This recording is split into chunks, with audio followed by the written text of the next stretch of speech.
Herkese merhaba, kanalıma hoş geldiniz. Bugünkü videomda modeli ünlü bir markaya ait olan güzel bir çantanın tarifini sizlerle paylaşacağım.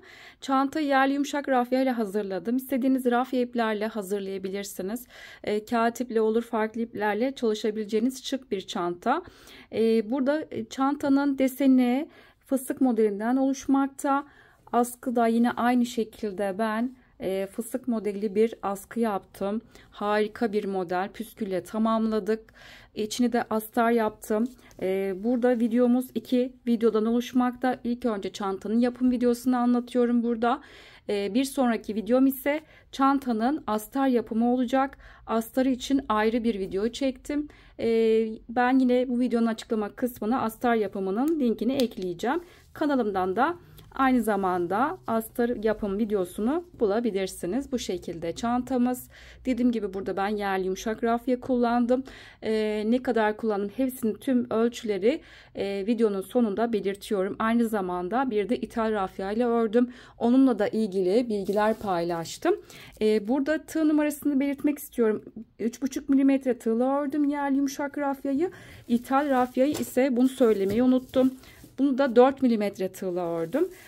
Bu şekilde çantamız harika bir model. Tam ideal boyda. İki çantamız da aynı büyüklükte oldu. Videomuza geçmeden önce sizlere küçük bir hatırlatma yapmak istiyorum. Kanalıma abone olmak ücretsizdir. Ücretsiz olarak kanalıma abone olabilirsiniz. Instagram adresinden beni takip etmek isterseniz videoların açıklama kısmına linkini ekliyorum. Oradan tıklayarak ulaşabilirsiniz. Yaptığınız çantaları Instagram adresinden beni etiketleyerek gönderirseniz çok sevinirim. Videolarımı beğenmeyi, yorumlarınızı bırakmayı unutmayın lütfen. Şimdi çantanın yapımına geçelim. Çantamızı örmek için gerekli malzemelerimiz yerli yumuşak rafya kullanacağım. Bundan 2,5 adet olması yeterli.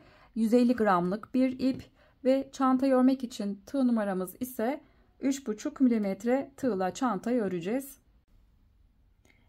İpimi burada aldım. İlk burada ipimi kilit yaptım. Onu zincirden saymıyorum. Burada toplamda 89 tane zincir çekeceğim. Üzerine 88 tane sık iğnemiz olmuş olacak. 1, 2, 3, 4, 5. Bu şekilde 89 tane zincirimizi çekip gelelim. Zincirimi burada çektim. Şimdi zincirin düz tarafı burası. Zincirin arka kısmını çeviriyorum. Bakın arkasındaki duran tek ilmekler var. Buradaki ilmeklere batacağım. Şimdi zinciri düz şekilde burası arka tarafını çevirdim. Hemen yanındaki yani 88. zincirin içine arka kısmındaki ilmeğe battım. İlmek çıkarttım. Tığımda 2 tane ilmek var. İkisini bir ördüm. Bu şekilde birinci sık iğnemi yapmış oldum. Bir sonraki yanındaki ilmeğe geçtim. İlmek çıkarttım. Tığda 2 ilmek var. İkisini bir ördüm. İkinci sık iğnemi yaptım. Bir sonraki zincir boşluğuna geçtim. Tekrar buraya üçüncü sık iğne. Bu şekilde her bir zincir boşluklarına birer defa batıp sık iğne yaparak ilerleyeceğiz.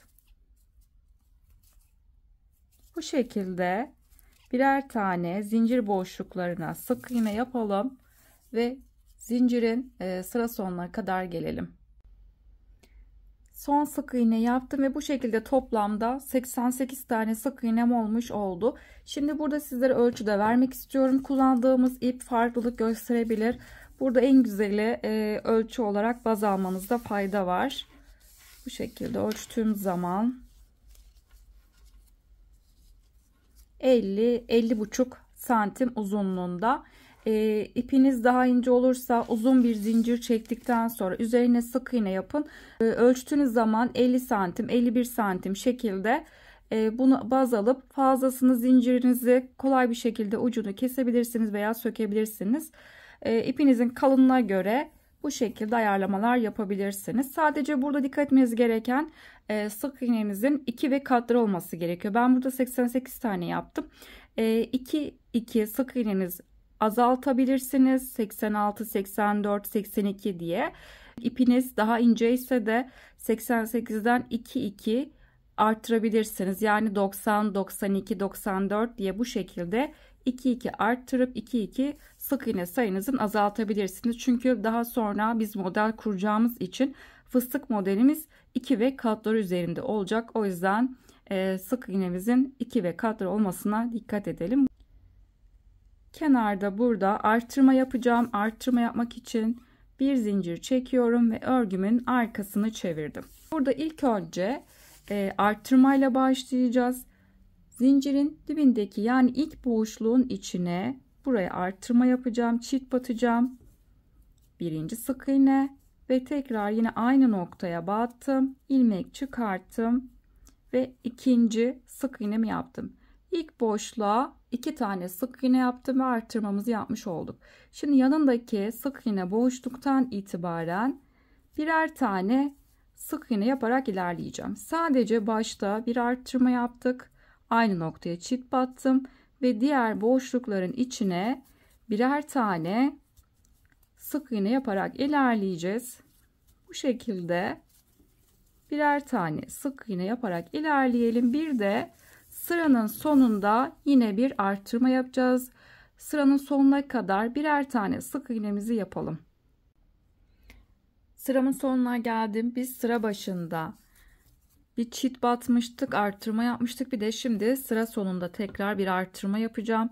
Son sık iğne boşluğunun içine batıp birinci sık iğne ve yine aynı noktaya ikinci sık iğnemi yapmış oldum. Çift yaptık. Bu sırada bir başta bir sonda artırma yaptığımız için birer tane artırma oldu. Yani 2 tane artırmamız olmuş oldu. Biz 88 tane sık iğne ile başladık. Bu sırada 90 tane sık iğnemiz olmuş oldu. Şimdi bir üst sıraya çıkacağım. Kenarda bir tane zincir çektim ve örgümün arkasını çevirdim. Şimdi tekrar başlangıçta artırmayla başlayacağım. Bir zincir çektik. İlk sık iğne boşluğu da hemen zincirin dibindeki boşluğa battım. Buraya tekrar bir artırma yapacağım. Birinci sık iğne, yine aynı noktaya battım. İkinci sık iğnemi yapmış oldum. Bu şekilde sıra başında artırmamı yaptım. Şimdi yanından itibaren yanındaki sık iğne boşluğuna battım. Burada artık artırma yapmayacağız. Birer tane sık iğne yaparak ilerleyeceğiz.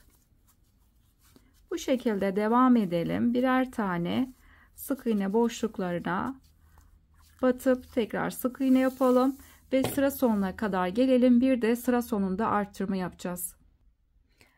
Sıramın sonuna geldim. Şimdi son sık iğne boşluğuna geldim. Biz sıra başında artırmamızı yapmıştık. Şimdi sıra sonunda da yine artırmamı yapacağım.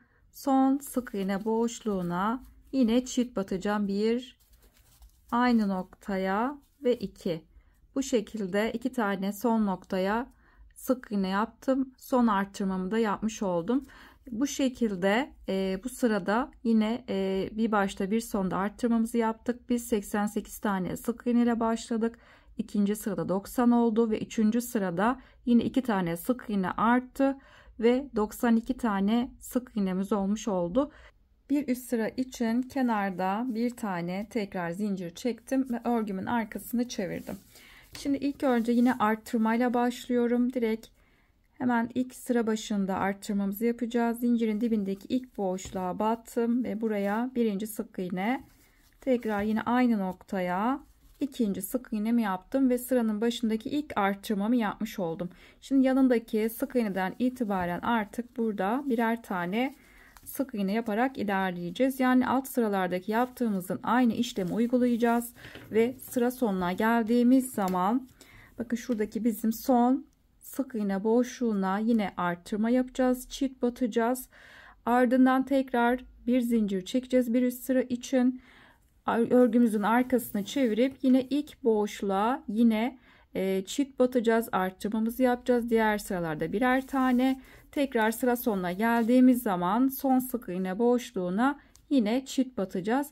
Burada anlattığım gibi sıra başında bir artırma yapıyoruz. Bir de sıra sonunda bir kere bir artırma yapıyoruz. Çift batıyoruz. Bu şekilde ileri geri parçamızı, artırmalarımızı devam edelim. En son ne kadar ördüğümün bilgisini paylaşacağım. Sıramı tamamladım. Artırmalarımı yaptım. Şimdi burada toplamda kaç sıra ördüğümün bilgisini paylaşacağım.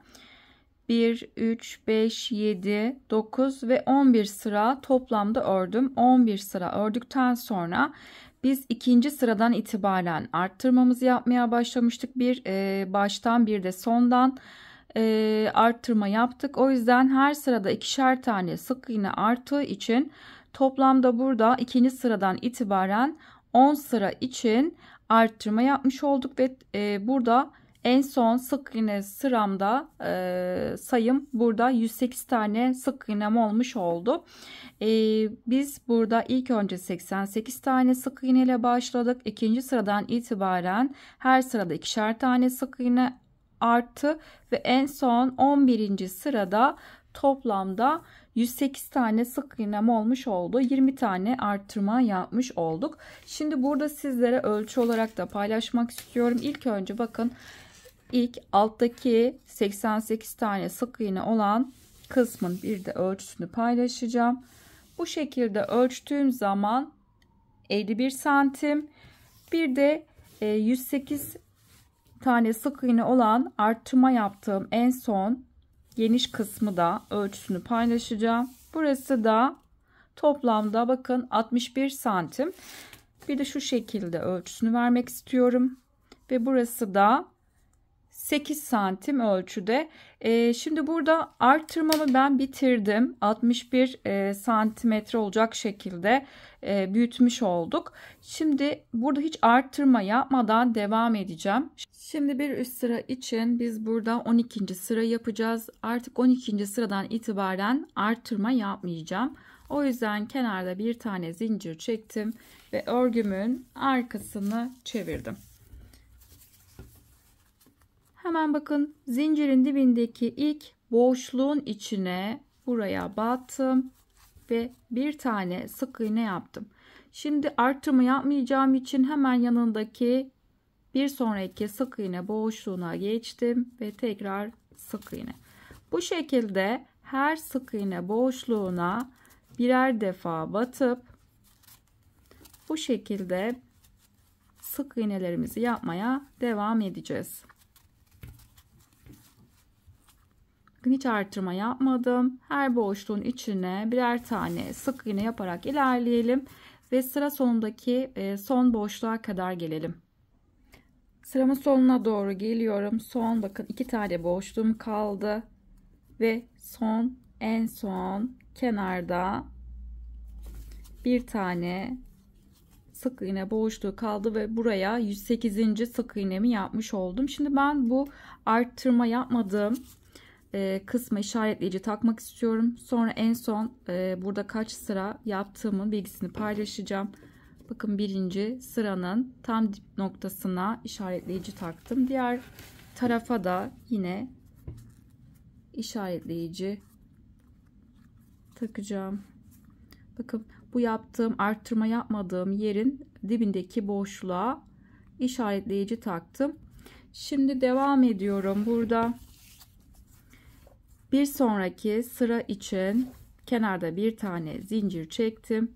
Bakın, en son biz burada 108 tane sık iğne ile bitirdik. Yani son arttırmayı burada yaptım ve 12. sıra burası oluyor. Burada arttırma yapmadım. Yani arttırma yapmadığım yerin birinci sırası oldu. Şimdi bir sonraki arttırma yapmadan ikinci sıra yapacağız ve diğer tarafı örgümü çevirdim.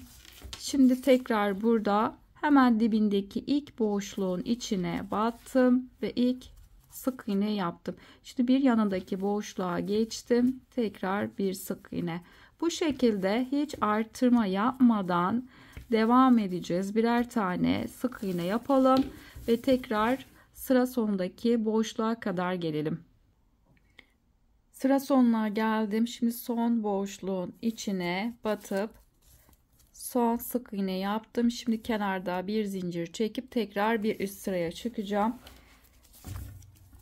Yine ilk sıranın başında zincirin dibindeki boşluktan itibaren tekrar her sık iğne boşluğuna birer defa batıp bu şekilde sık iğneler yapacağız. Buradaki 108 tane sık iğneyi sıra sonuna geldiğimiz zaman son 108. sık iğne yapacağız. Bu şekilde arttırma yapmadan 108 tane sık iğneyi ileri geri örmeye devam edeceğiz. Burada sizlere en son kaç sıra gittiğimin bilgisini paylaşacağım. Sıramı ben tamamladım. Biz işaretleyiciden sonra 108 tane sık iğne hiç artırma yapmadan toplamda 2, 4 ve 6 sıra olacak şekilde ördüm. Biz ilk başta 88 tane sık iğne ile başladık ve 11 sıra artırma yaptım. Ve 108 tane sık iğne oluştu. 108 tane sık iğne oluştuktan sonra hiç artırma yapmadan 6 sıra olacak şekilde ördüm. Şimdi sizlere ölçüsünü de vermek istiyorum. Bakın ilk burada artırma yaptığım yerle burasının ölçüsü 8 santim. Şimdi hiç artırma yapmadığım 6 sıranın ölçüsünü vermek istiyorum sizlere. Bu kısımda bakın 4 santim ve toplamda bu şekilde 12 santim oldu. Şimdi burada fıstıklarımızı yapacağız. Fıstıklarımızı yapmadan önce onlar için yuva oluşturacağız. Bir sıra yuva oluşturduktan sonra diğer sırada fıstıklarımızı yapmaya başlayacağız. Yuva oluşturmak için burada kenarda 2 tane zincir çekeceğim. 1 ve 2. Örgümün arkasını çevirdim. Şimdi bakın hemen dibindeki ilk boşluğu atladım ve ikinci sık iğne boşluğunu içine batıp ilmek çıkarttım ve buraya sık iğne yaptım. Bakın ilk kafes oluşturmuş oldum. Şimdi arada bir tane zincir, hemen yanındaki bir sık iğne boşluğunu atladım ve ikinci sık iğne boşluğun içine tekrar buraya sık iğne yaparak ipin ikinci kafesimi oluşturmuş oldum. Tekrar arada bir zincir, bir boşluk atladım ve ikinci boşluğun içine tekrar sık iğne, tekrar bir zincir, bir boşluk atladım ve ikinci sık iğne boşluğun içine batıp tekrar bu şekilde sık iğne yaptım ve kafeslerimi oluşturmaya başladım. Bakın 1 2 3 4. kafesi yaptık. Bu şekilde aralardan bir zincir çekip ve bir boşluk atlayıp sık iğne yaparak kafeslerimizi oluşturalım ve sıra sonuna kadar bu şekilde ilerleyelim. Sıramın sonuna geldim. Son kafes oluşturacağım. Bir zincir çektim ve bir boşluk atlayıp son sık iğne boşluğuna batıp ve bu şekilde son kafesimi oluşturdum ve buradaki saydığım zaman bir zincirlik boşluklarım benim 54 tane oldu. 54 tane kafes yapmış olduk. Şimdi bir üst sıraya çıkacağız. Bir üst sırada fıstıklarımızı yapmaya başlayacağız. Şimdi onun yapılışını paylaşacağım. Fıstıkları yapmak için kenarda 2 tane zincir çekeceğiz. 1 ve 2. Örgümüzün arkasını çevireceğiz. Şimdi ilk fıstığı yapmak için bakın bizim son yaptığımız sık iğne burası. Sık iğnenin kenarındaki ilmeğin içine batacağım. Bakın sık iğne burada. Tam kenarındaki ilmeğin içine batacağım. Katı ayrılmış. Bakın ipin arasına batacağız. Buraya fıstık oluşturacağım. Tığın üzerine ipimi doladım. Şimdi kenardaki ilmeğin yani bakın katı ayrılmış ipin arasına battım. İlmek çıkarttım. Bakın ilmeği uzatıyorum. 1. Tekrar tığın üzerine ipimi doladım. Yine aynı boşluğu kullanıyorum. İlmek çıkarttım. İlmeği uzattım ve 2. Burada tığın üzerine ipimizi doladıktan sonra ipinizin kalınlığına göre 2 veya 3 defa sarabilirsiniz. Bu şekilde 2 tane oldu. Ben bir kere daha yapacağım. Tığın üzerine ipimi doladım. Yine aynı boşluğun içine battım. İlmek çıkarttım ve 3. Bu şekilde tığın üzerine ipimizi dolayıp aynı boşluğa 3 defa battık. Şimdi tığdaki tüm ilmeklerin hepsini tek seferde çıkarttım ve üzerine bir tane zincir çekip fıstığı kapatmış oldum. Bu şekilde bakın ilk fıstığı oluşturdum. Şimdi burada Bakın hemen dibinde ilk kafes boşluğumuz var. Bu kafes boşluğunu atlıyorum ve ikinci kafes boşluğun içine batıp ilmek çıkarttım. Tığımda 2 ilmek var. İkisini bir ördüm. Bakın bu şekilde sık iğne yapmış oldum ve bu fıstığı buraya bağladım. İkinci kafesin içine sık iğne yapmış olduk. Şimdi ikinci fıstığı oluşturacağım. İkinci fıstığı oluşturmak için bakın bizim burada ilk atladığımız birinci kafes boşluğumuz var. Şimdi bu noktaya batıp ikinci fıstığı oluşturacağım. Şimdi onu yapmak için tığın üzerine ipimi doladım. İlk atladığım kafes boşluğunun içine batıp ilmek çıkarttım ve bir. Tekrar tığın üzerine ipimi doladım. Yine ikinci aynı bakın ilk buradaki kafes boşluğunun içine battım ve 2. Tekrar aynı boşluğa batıp ilmek çıkarttım ve 3. Dediğim gibi ipinizin kalınlığına göre 2 veya 3 defa batabilirsiniz. Şimdi tığdaki tüm ilmeklerin hepsini tek seferde çıkarttım ve üzerine bir tane zincir çektim. Bu şekilde fıstığı kapattık. Şimdi bakın dibindeki bizim bir önceki fıstığı kapatmak için burada bir sık iğne yapıp o şekilde birinci fıstığı bağlamıştık. Şimdi bakın dibindeki kafes boşluğunu atlıyorum ve bir sonraki kafes boşluğuna batıyorum. Yani baştan saydığım zaman 1, 2 ve 3. kafes boşluğu oluyor. Dibindeki boşluğu atlıyorum ve bir sonraki yani 3. kafes boşluğuna batıp sık iğne yaparak ikinci yaptığım fıstığı bağlamış oldum. 3. fıstığı yapmak için bakın bir önceki atladığımız yani ikinci kafesin içine batıp buraya 3. fıstığı oluşturacağım. Şimdi tığın üzerine ipimi doladım. Bir önceki atladığım boşluğun kafes boşluğun içine battım, ilmek çıkarttım ve 1. Tekrar aynı boşluğa battım, 2 ve bir kere daha aynı boşluğa battım ve 3. Tığımdaki tüm ilmekleri çıkartıp ve üzerine bir tane zincir çektim. Şimdi dibindeki bakın kafes boşluğunu atlıyorum ve bir sonraki yani 4. kafes boşluğunun içine batıp buraya sık iğne yapmış oldum ve bu şekilde 3. fıstığı bağlamış olduk. Şimdi tekrar bir sonraki 4. fıstığı oluşturmak için tığın üzerine ipimi doladım. Bakın bir önceki atladığım benim yani fıstığın dibindeki kafes boşluğuna buraya 4. fıstığı oluşturacağım. Bakın geriye döndüm, ilmek çıkarttım ve 1, 2 ve 3. Tığdaki tüm ilmekleri çıkarttım ve üzerine bir tane zincir çektim.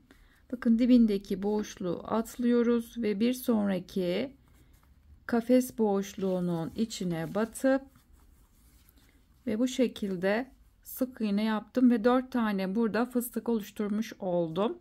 Son bir kere daha burada fıstık sizlerle birlikte yapacağım. Şimdi onu yapmak için bakın biz şimdi 5. fıstığı oluşturacağım. 5. fıstığı oluşturmak için bakın bu son yaptığım 4. fıstığın dibindeki kafesin içine bu noktaya batıp 5. fıstığı oluşturacağım. Yani sık iğne yaptığımız kısımdaki bir önceki kafes boşluğu oluyor. Buraya batacağız. Bir önceki kafes boşluğunun içine battım, ilmek çıkarttım ve 1. Aynı noktaya battım ve 2. Bir kere daha aynı noktaya battım ve 3. Hepsini tek seferde çıkarttım ve üzerine bir zincir çektim. Bakın dibindeki boşluğu atlıyorum ve bir sonraki kafes boşluğuna sık iğne yapacağım. Bakın buradaki fıstığın dibindeki kafes boşluğuna bir sonraki fıstığı bu noktaya yapmış oluyoruz. Şimdi dibindeki boşluğu atladım ve bir sonraki kafes boşluğuna sık iğne yapmış oldum. Şimdi bu şekilde devam edeceğiz ve bu şekilde ilerleyeceğiz. Fıstıklarımızı yapalım, ilerleyelim ve sıra sonuna kadar gelelim. Sıramın sonuna geldim. Bu şekilde 53 tane fıstık oluşturdum. Şimdi son bir tane fıstığım kaldı. Onu birlikte yapacağız. 54. fıstığı oluşturmak için bakın sondan 1-2 tane burada boşluğum var. Fıstığın dibindeki boşluk ve bir sonraki kenardaki boşlukla 2 tane burada kafesim var. Şimdi bu yaptığım, bakın en son 53. fıstığı yaptıktan sonra bakın dibindeki boşluğu atladım ve son kafes boşluğuna batıp bu şekilde 53. fıstığı buraya sık iğne yaparak bağlamış oldum. Şimdi bakın hemen dibinde bir tane burada boşluğum var. 54. fıstığı oluşturacağım. Tekrar şimdi bir önceki fıstığın dibindeki boşluğun içine battım. Yani son kafesten bir önceki boşluğa battık. 1 2 ve 3. Tığdaki tüm ilmeklerin hepsini çıkarttım ve üzerine bir tane zincir çektim ve bu şekilde 54. fıstığı oluşturmuş oldum. Bir üst sıra için tekrar üzerine bir tane daha zincir çektim. Yani fıstığın üzerindeki birlikte 2 tane zincirimiz olmuş oldu. Bu şekilde bu sırayı 54 tane fıstık olacak şekilde tamamlamış olduk. Bizim 54 tane kafes vardı ve üzerine 54 tane fıstık oluşturmuş olduk. Şimdi bir üst sıra için tekrar yine fıstıklarımızı oluşturmaya devam edeceğiz. 2 tane kenarda zincir çektim ve örgümün arkasını çevirdim. Şimdi ilk fıstığı oluşturacağım. Fıstık oluşturmak için biz ilk önce burada bir kafes oluşturacağız. Daha sonra fıstığımızı yapacağız. Kenarda 2 tane zincirimiz var.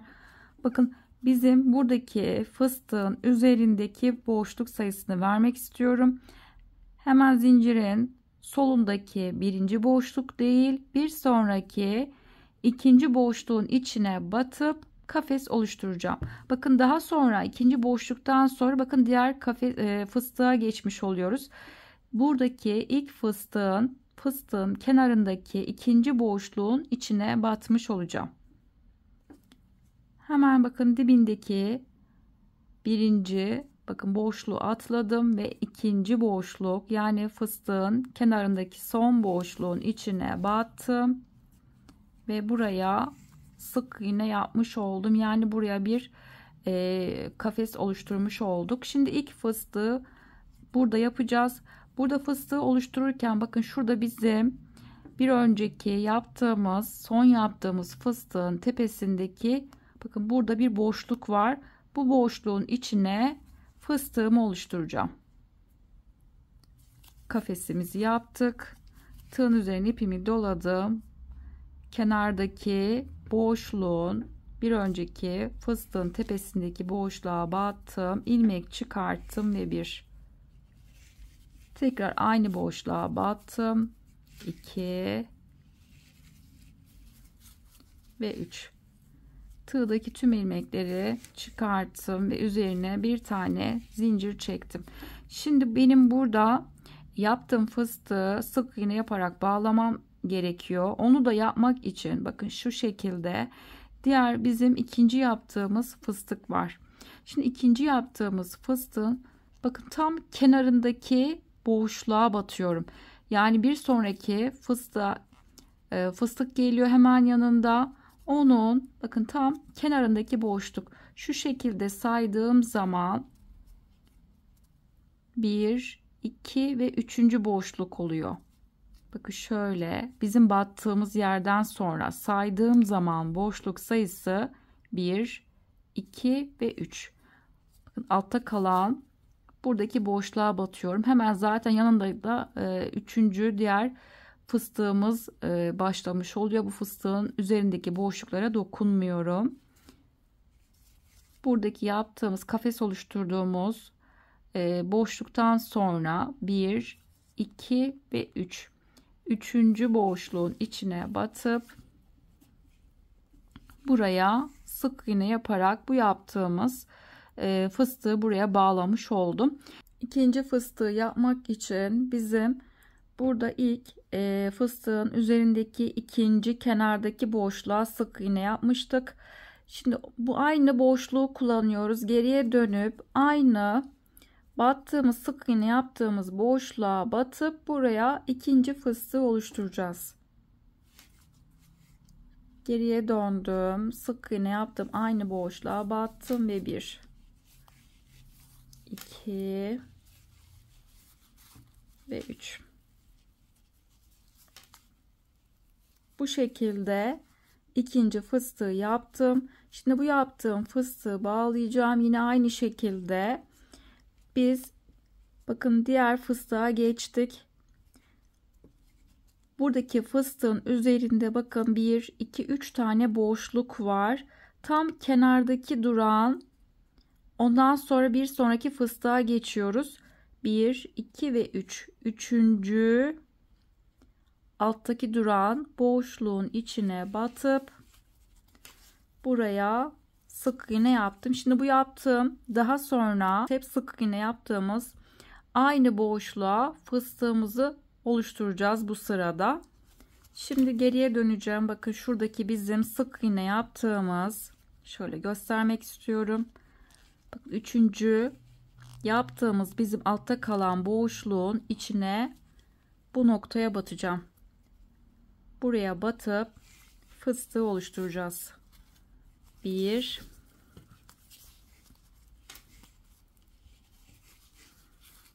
2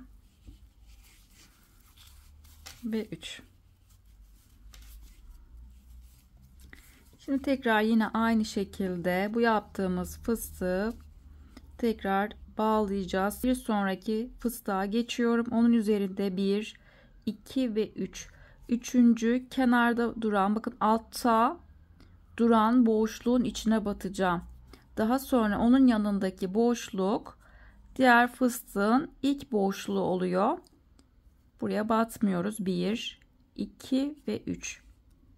Üçüncü boşluğun içine batıp buraya sık iğne yaptım. Daha sonra fıstığı yapmak için yine aynı buradaki battığımız boşluğu kullanıyoruz. Şimdi bir önceki yaptığım sık iğne yaptığım boşluğun içine geri dönüp tekrar fıstık oluşturacağım. Bakın şöyle göstermek istiyorum. Sık iğne yapmak için battığımız burada aynı boşluğa batıp buraya fıstık oluşturacağım.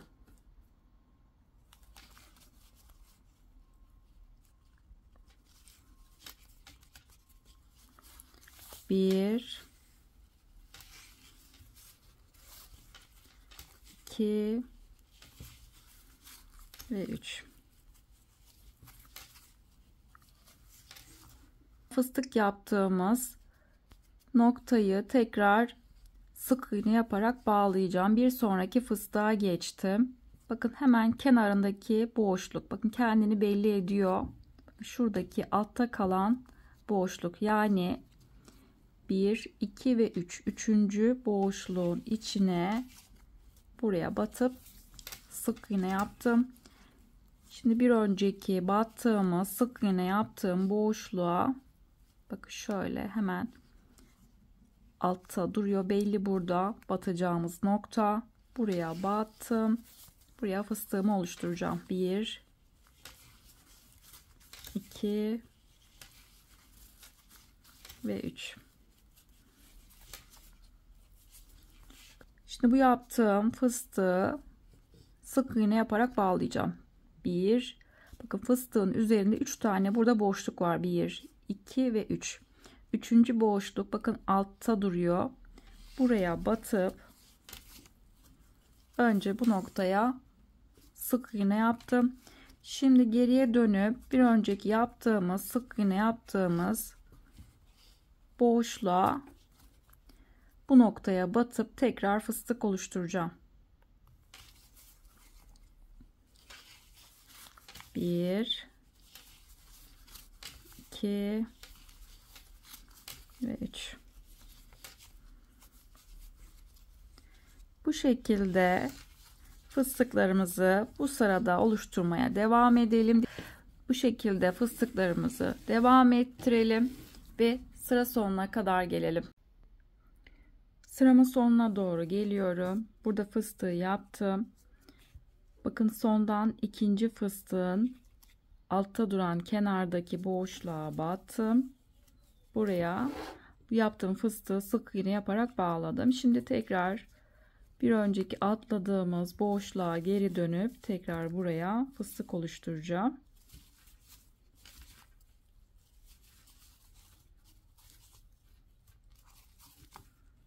Bir zincir çektim. Şimdi son fıstığım kaldı. Bakın burada ikinci fıstığın kenardaki boşluğa buraya son fıstığı bu noktaya yapacağız. Onun için kenardaki bakın son yaptığımız fıstığın kenarındaki boşluğun içine batıp bu yaptığım fıstığı sık iğne yaparak bağladım. Şimdi bu atladığımız geriye dönüp sık iğne yaptığım boşluğa geri döndüm ve son fıstığı buraya yapacağım. 1 2 Burada son fıstık olduğu için çok fazla uzatmayacağım. Kenarı biraz daha aynı boyda olması için çok fazla kenardaki fıstığı boyunu uzatmıyorum. Ve hepsini tek seferde çıkarttım ve bir tane üzerine zincir çektim. Bakın bu şekilde son fıstığı da oluşturmuş oldum. Şimdi tekrar arada sık iğne yapacağız. Şimdi onun yapılışını paylaşacağım. Şimdi burada kenarda sık iğne yapmak için bir tane zincir çektim ve örgümün arkasını çevirdim.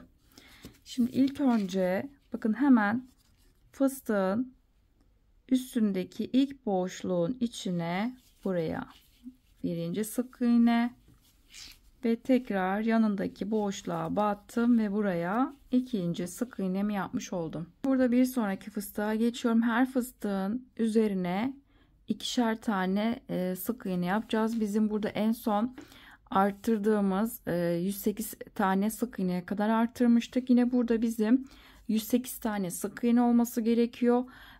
Bizim burada 54 tane fıstık olduğu için her birinin üzerine çift battığımız zaman 108 tane sık iğnemiz olmuş olacak. O yüzden şimdi her fıstığın üzerine ikişer tane sık iğne yapmış olacağız. Şimdi ikinci fıstığa geçtim. İkinci fıstığın ilk boşluğuna buraya bir ve yanındaki ikinci boşluğa bakın her birinin üzerinde bakın başak başak sık iğneleri boşluklarımız var. Bunlar batacağız. Şimdi ikinci boşluğa hemen yanındaki boşluğa battım ve 2. Bakın bir sonraki bir tane daha burada boşluk var. Buraya batmıyoruz. Biz fıstıkları buradaki boşluğa yapıyorduk. Şimdi sık iğne yaparken bu boşluğu atlıyorum. Hemen bir sonraki fıstığın ilk birinci boşluğuna bakın şöyle çevirdiğim zaman bakın buradaki başak görüntüsü olan ilk boşluğa battım ve birinci sık iğnemi yapmış oldum. Şimdi ikinci boşluğa battım ve tekrar sık iğne. Şimdi biz iki tane fıstığın üzerine sık iğne yaptım ve üçüncü bakın şurada bizim bir boşluk var. Altta duran boşluğa dokunmuyorum. Biz fıstıkları buradaki boşluğa yapıyorduk. Burayı atladım. Bir sonraki fıstığın tepesindeki ilk boşluğa geçiyorum. Bakın şu şekilde çevirdiğim zaman bakın üzerindeki başak görüntüsü olan boşluklara batacağız. Fıstığın ilk birinci boşluğuna bir ve yanındaki ikinci boşluğa ikinci sık iğne. Şimdi bakın alttaki duran boşluğu atladım. Bir sonraki fıstığın birinci boşluğuna bir ve yanındaki ikinci boşluğa ikinci sık iğne. Şimdi alttaki duran boşluğu atladım. Bir sonraki fıstığın tepesindeki birinci boşluğa bir ve ikinci boşluğa ikinci sık iğne. Şimdi alttaki boşluğu atlıyorum ve bir sonraki fıstığın tepesindeki boşluğa bir ve yanındaki boşluk ve 2. Bakın alttaki boşluğu atlıyorum ve bir sonraki fıstığın tepesindeki ilk boşluğa 1 ve yanındaki boşluk ve 2. Bu şekilde sık iğnelerimizi yapalım. Her fıstığın üzerine ikişer tane sık iğnelerimizi yapalım ve sıra sonuna kadar gelelim. Sıramın sonuna doğru geliyorum. Son fıstığın üzerinde 2 tane burada sık iğnem kaldı. 1 ve ikinci son sık iğne yaptım ve bu şekilde bu sırada aynı burada olduğu gibi 108 tane sık iğnem olmuş oldu. Şimdi bir üst sıraya çıkacağız. Kenarda bir tane zincir çektim. Örgümün arkasını çevireceğim. Bir de şunu hatırlatmak istiyorum sizlere. Eğer burada sık iğne sayını saydığınız zaman eksik çıkarsa burada aradaki batmadığımız boşluklara batıp sayınızı tamamlayabilirsiniz. Sadece önemli olan buradaki en son biz 108 tane sık iğnemiz olduğu için yine aynı sayı elde etmiş olmamız gerekiyor. Burada tekrar fıstık oluşturacağız. Modelimizde kayma eksik olmaması için aynı sayı olması gerekiyor. Şimdi bir zincir çektim. Örgümün arkasını çevirdim. Şimdi ilk önce burada zincirin dibindeki ilk boşluğun içine birinci sık iğne yaptım. Yanındaki boşluğa battım. Tekrar sık iğne. Bu şekilde her sık iğne boşluklarına birer defa batıp sık iğne yapmaya devam edeceğiz. Aynı burada yaptığımız gibi devam edelim. Sık iğneler yapalım. Son boşluğa, kenardaki boşluğa 108. Sık iğne yaptıktan sonra tekrar kenarda bir zincir çekip tekrar örgümüzün arkasını çevirip tekrar yine sık iğne yapmaya devam edeceğiz. Toplamda ben burada 3 sıra olacak şekilde sık iğne yapacağım. Burada isterseniz sık iğne sayınızı daha fazla yapabilirsiniz veya daha az da yapabilirsiniz. Sadece dikkat etmeniz gereken nokta, burada biz ilk fıstıkları oluşturmadan önce bir sıra alttaki yuvaları oluşturmuştuk. Kafesleri yapmıştık. Kafesleri yaparken burada başlama yerimiz, kafesleri yaparken başladığımız nokta sağ tarafta kalmıştı ipimiz. Burada sadece dikkat etmeniz gereken, tekrar ikinci fıstığı oluştururken yine kafesleri yaparken burada hangi yönde, diğer yönde de yapabilirsiniz, başlayabilirsiniz. Hangi yönde başladıysanız kafesleri yapmaya, diğer fıstıkta da kafesleri yaparken aynı yönde başlamanız gerekiyor. Çünkü bu defa bakın fıstıkların yönleri bakın sol tarafa doğru bakıyor. Eğer birinde bu taraftan başlarsanız ve diğer fıstığı yaparken de bu taraftan başlarsanız birinin yönü bu tarafa bakarken ikinci fıstık modeli diğer yöne bakar. O yüzden iki fıstığın da aynı yönde olması için burada kafeslerinizi hangi yönde başlarsanız ikinci fıstık modelini yaparken de yine aynı şekilde kafesleri aynı yönde başlamanız gerekiyor. Sıramı ben burada tamamladım. Sık iğne sırasını 3 sıra yapmadım. Ben burada 5 sıra olacak şekilde sık iğnemi yaptım. Burada eğer ipiniz kalınsa 3 sıra da yapabilirsiniz. Şimdi bu şekilde benim ipim çok kalın olmadığı için 5 sıra yaptım. Şimdi fıstıklarımızı yapmaya başlayacağız. Fıstıklarımızı yapmadan önce ilk alttaki oluşturduğumuz kafesli sırayı yapacağız. Şimdi onun yapılışını paylaşacağım. Kenarda 2 tane zincir çekeceğim. 1 ve 2. Örgümün arkasını çevirdim. Şimdi biz buradaki ilk kafesli sırayı yaparken başlama ipimiz, bakın buradaki alttaki başladığımız ipimiz sağ taraftaydı. Yine bu fıstığı yaparken de kafes sırasını yaparken de yine başlama ipimiz sağ tarafta olması gerekiyor. Çünkü buradaki fıstıkların yönü aynı yönde olması için bu başlama ipimizin aynı yönde başlamamıza dikkat etmemiz gerekiyor. Şimdi burada kafesleri yapmak için ilk önce dibindeki 2 zincir çekmiştik. Kenardaki boşluğu atlıyorum ve onun yanındaki sık iğne boşluğunun içine batıp buraya ilk kafesimi yaptım. Tekrar bir zincir çekeceğiz. Bir zincir çektim. Bir boşluk ve ikinci sık iğnenin içine bir tane tekrar sık iğne yaparak kafesimi oluşturdum. Bir zincir, bir boşluk ve ikinci boşluğa tekrar sık iğne. Bu şekilde buradaki yaptığımız gibi birer zincir çekip bir boşluk atlayıp kafeslerimizi oluşturalım ve sıra sonuna kadar gelelim. Burada ben sıramı tamamladım. Kafes sırasını bitirdim. Aynı burada yaptığımız gibi toplamda 54 tane kafesim olmuş oldu. Şimdi ilk sıra fıstık sırasını oluşturacağız. Onun için kenarda 2 tane zincir çekeceğim. 1 ve 2. Örgümün arkasını çevirdim. İlk fıstığı oluşturmak için hemen önündeki ilk birinci kafes boşluğunun içine batıp buraya bir sık iğne yaptım. Şimdi ilk fıstığı oluşturmak için bizim buradaki yaptığımız sık iğnenin tam ara katlarını ayırıyorum. Tam ara boşluğuna batıp buraya fıstığı oluşturacağım. Tığın üzerine ipimi doladım. Kenardaki sık iğnenin ara boşluğuna, yani arasını, burada katları ayırıyorum. Arasındaki boşluğa battım. İlmek çıkarttım ve bir, tekrar aynı noktaya 2 ve 3. Bu şekilde ilk fıstığı oluşturmuş oldum. Şimdi dibindeki ilk kafes boşluğunu atlayacağız ve ikinci kafes boşluğuna batıp buraya sık iğne yaparak ilk fıstığı bağlamış oldum. Şimdi ikinci fıstığı yapacağım. Tığın üzerine ipimi doladım. Bakın ilk atladığımız buradaki kafes boşluğuna geri dönüp tekrar buraya fıstık oluşturacağım.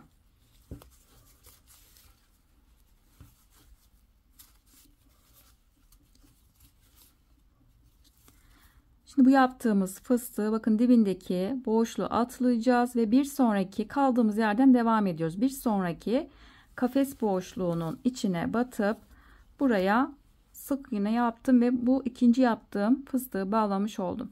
Şimdi tekrar üçüncü fıstığı oluşturacağız. Bakın dibinde atladığımız kafes boşluğuna geri dönüp tekrar bu boşluğa fıstık oluşturacağım.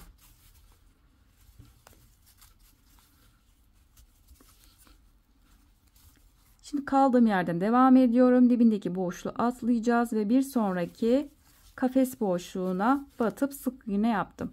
Şimdi geri dönüp bakın dibindeki atladığımız boşluğa tekrar buraya fıstık oluşturacağım. Bir önceki kafes boşluğuna batıp tekrar bu noktaya fıstık yaptım. Şimdi bu yaptığım fıstığı dibindeki boşluğu atlayacağım. Bir sonraki kafes boşluğunun içine sık iğne yaptım. Bakın bu şekilde fıstıklarımızı oluşturmaya devam edeceğiz. Bir sonraki fıstığı bakın şuradaki atladığımız kafes boşluğuna yapacağız. Bu şekilde fıstıklarımızı yapalım. Sıra sonuna kadar gelelim. Sıramın sonuna doğru geliyorum. Şimdi son burada fıstığı yaptıktan sonra üzerine bir zincir çekip fıstığı topladım. Sondan bakın bir ikinci kafesin içine batıp bu yaptığım fıstığı buraya sık iğne yaparak bağladım. Şimdi tekrar bir önceki bıraktığımız boşluğa geri dönüp tekrar buraya fıstık oluşturacağım.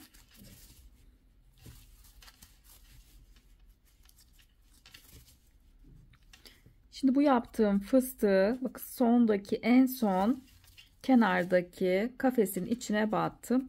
Şimdi tekrar buraya bir önceki bıraktığımız boşluğun içine son 54. fıstığı oluşturacağım.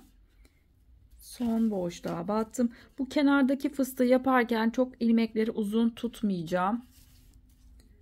1, 2 ve 3.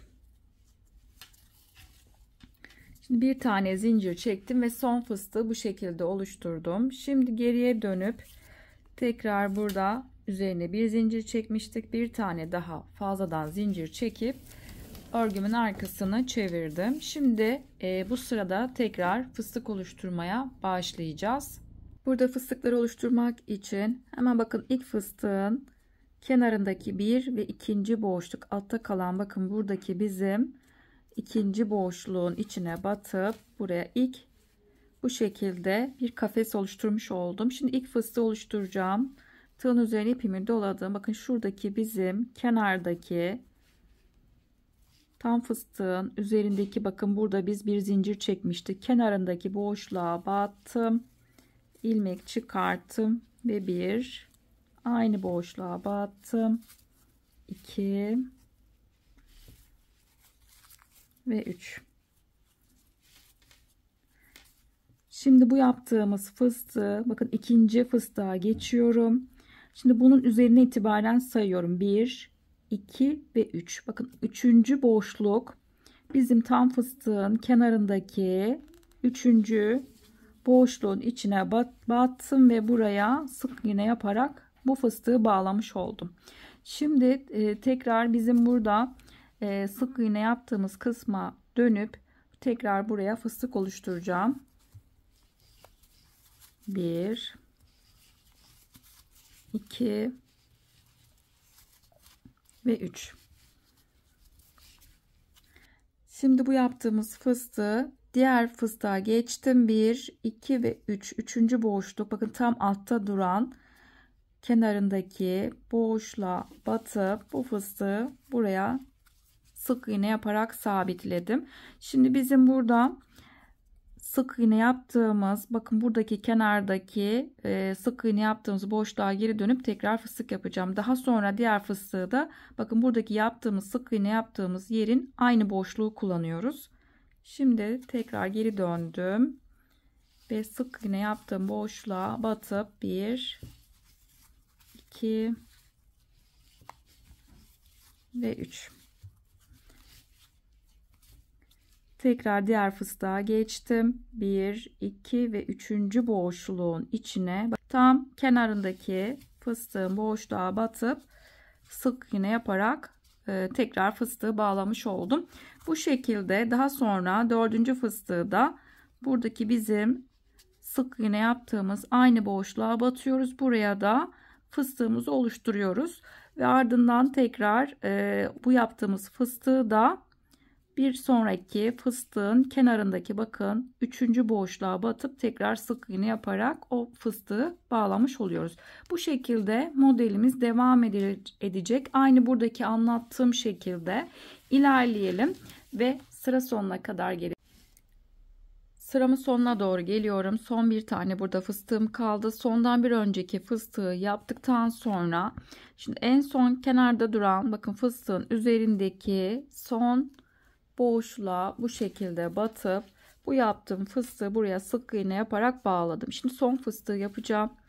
Ondan bir önceki sık iğne yaptığımız boşluğa battım. Burada kenardaki fıstıkları yaparken ilmekleri çok uzun tutmayacağım. Kenarda çok taşmaması için 1 2 ve 3. Bu şekilde son fıstığı tamamlamış olduk. Şimdi tekrar buradaki yaptığımız sık iğne sırasını yapacağız. Şimdi üzerine bir tane zincir çektim ve örgümün arkasını çevirdim. Şimdi ilk sık iğne yapmak için bakın tam şu şekilde tuttuğum zaman bakın üzerinde başak başak boşluklarımız var. Bunlara batacağız. Hemen dibindeki ilk boşluğun içine birinci sık iğnemi yaptım. Ve yanındaki şu şekilde battığım zaman ikinci sık iğne.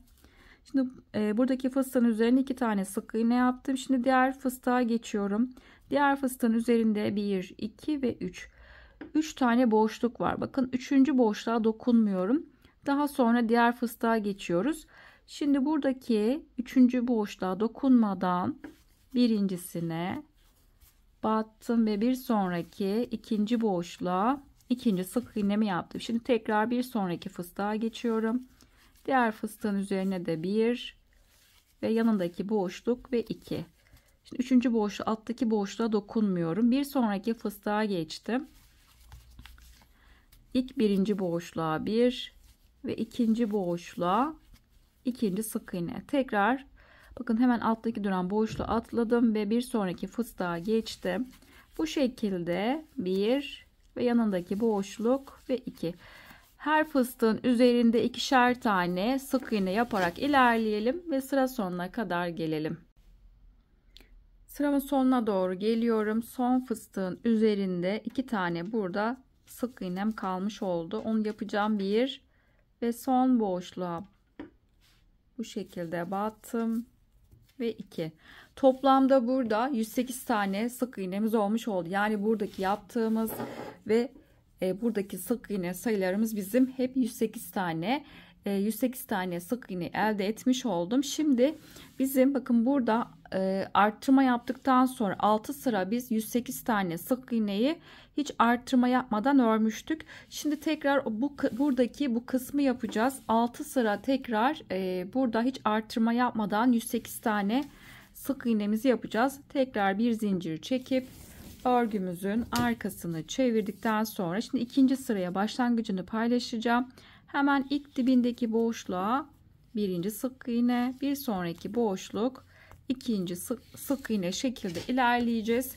Sıra sonuna geldiğimiz zaman 108. sık iğne yaptıktan sonra toplamda buradaki 6 sıra olacak şekilde bu kısmı da tamamlayalım. Ben burada sıramı tamamladım. 6 sıra sık iğne gittim. Yine aynı buradaki yaptığımızın 6 sırasını yapmış olduk. Şimdi eksiltme yapacağız. Biz burada ilk önce 11 sıra arttırma yaptık. 6 sıra hiç arttırma yapmadan düz bir şekilde ördük. Daha sonra fıstıklarımızı oluşturduk. Orta kısımda 5 sıra sık iğne gittik. Tekrar fıstık yaptık.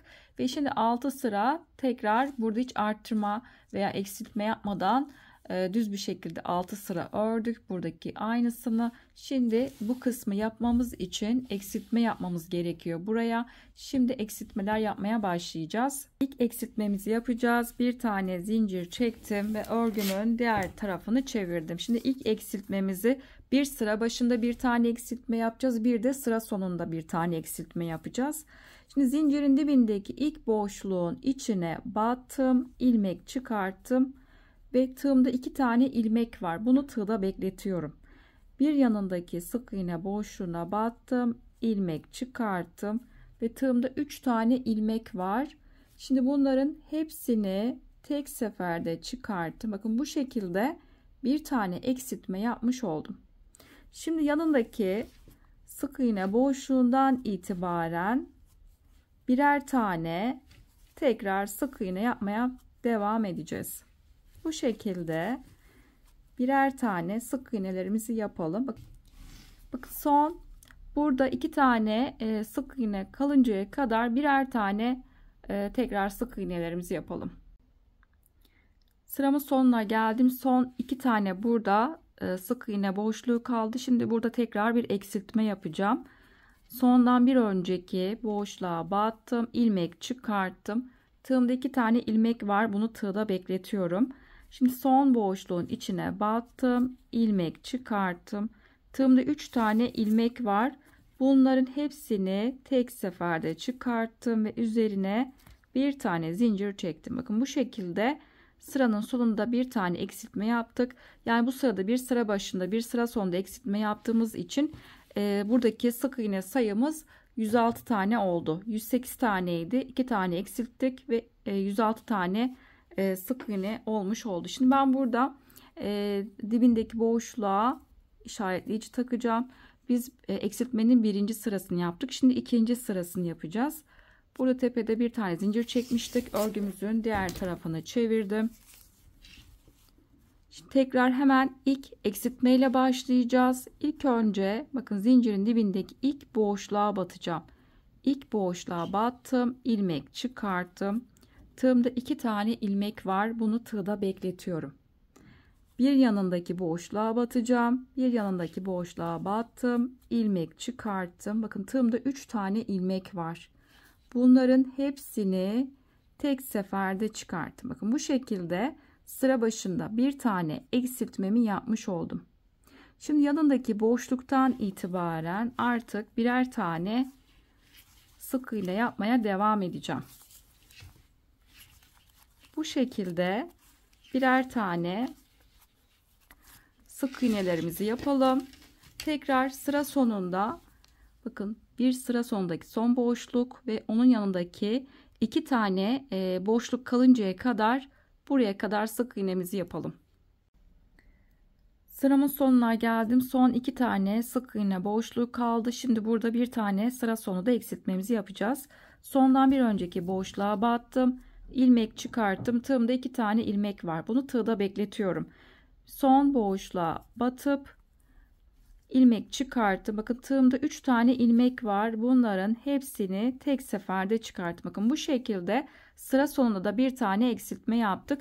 Bir sıra başında eksiltme yaptık. Bir de sıra sonunda. Bu sırada da 2 tane eksiltme yapmış olduk.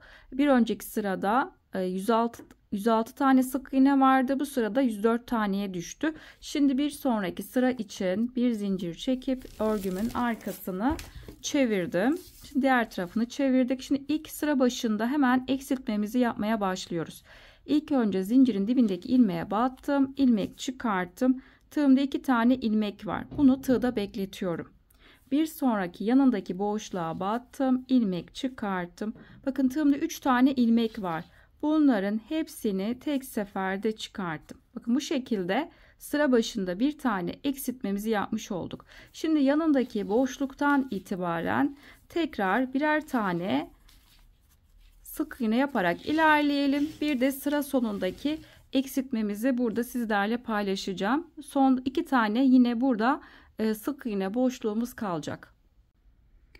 Sıramın sonuna geldim. Son 2 tane ilmeğim kaldı. Şimdi son 2 tane ilmek kala tekrar sıra sonunda bir eksiltme daha yapıyoruz. Şimdi sondan bir önceki boşluğa battım, ilmek çıkarttım ve tığda bunu bekletiyorum. Şimdi son boşluğa batıp tığda 3 tane ilmek var. Bunların hepsini tek seferde çıkarttım. Bakın bu şekilde bir tane sıra sonunda da eksiltmemizi tamamlamış olduk. Bir zincir çektik. Daha sonra bu sırada bir sıra başında bir sıra sonunda eksiltmemizi yaptık. Yine 2 tane eksiltme oldu. Her sırada 2 tane eksiltmemiz olacak. Bir zincir çektikten sonra örgümüzün diğer tarafını çevirip yine ilk önce hemen sıra başında eksiltme ile başlıyoruz ve daha sonra tekrar bir de sıra sonunda eksiltme yapıyoruz. Her sırada 2'şer tane eksiltmemiz olacak.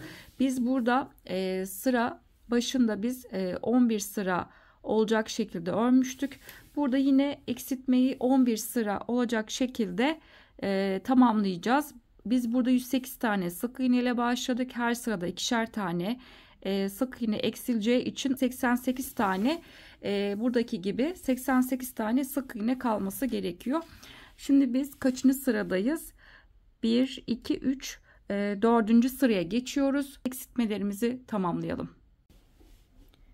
Sıramı ben tamamladım. Eksiltme sırasını yaptım. İşaretleyiciden sonra 10 sıra sıranın başında ve sıranın sonunda eksiltme yaptım ve burada aynı başladığımız sayıya ulaştık. 88 tane sık iğne oldu.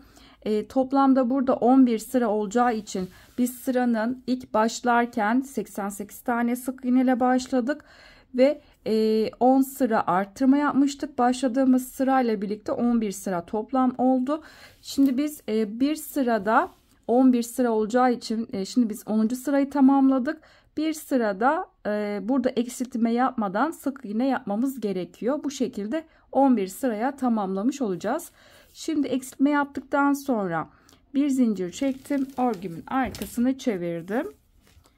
Şimdi ilk zincirin dibindeki boşluktan itibaren tekrar birer tane sık iğne yaparak ilerleyeceğiz. Burada hiç eksiltme yapmadan sıramızı tamamlayalım. Sıranın sonuna kadar gelelim. Sıramın sonuna geldim. Sıra sonunda eksiltme yapmadan son sık iğnemi tamamladım ve bir önceki sırada en son 10. sırada eksiltmemizi yaptık. 10. sırada 88 tane sık iğne ulaştık ve 11. sırada hiç eksiltme yapmadan bir sıra sık iğne gitmiş olduk. Bu şekilde 11 sıra olmuş oldu.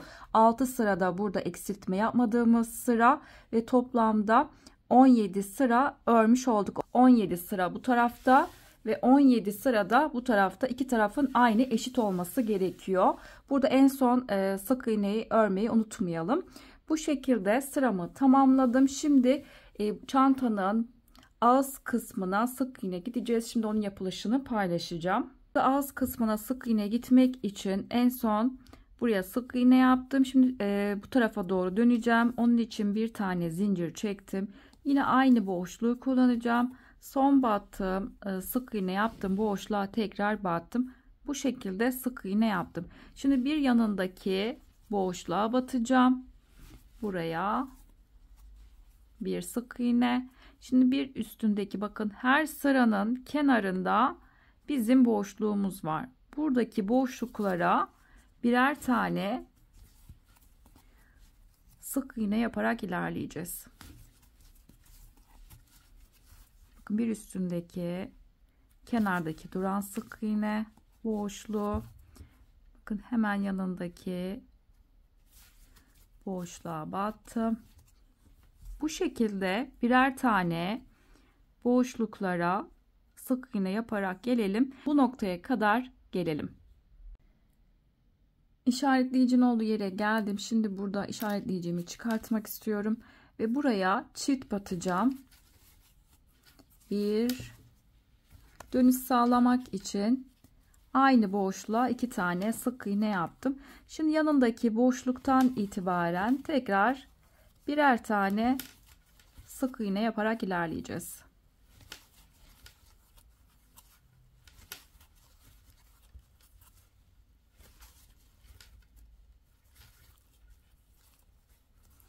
Şimdi bakın fıstık modeli tepesine geldik. Şimdi buraya da yapacağız.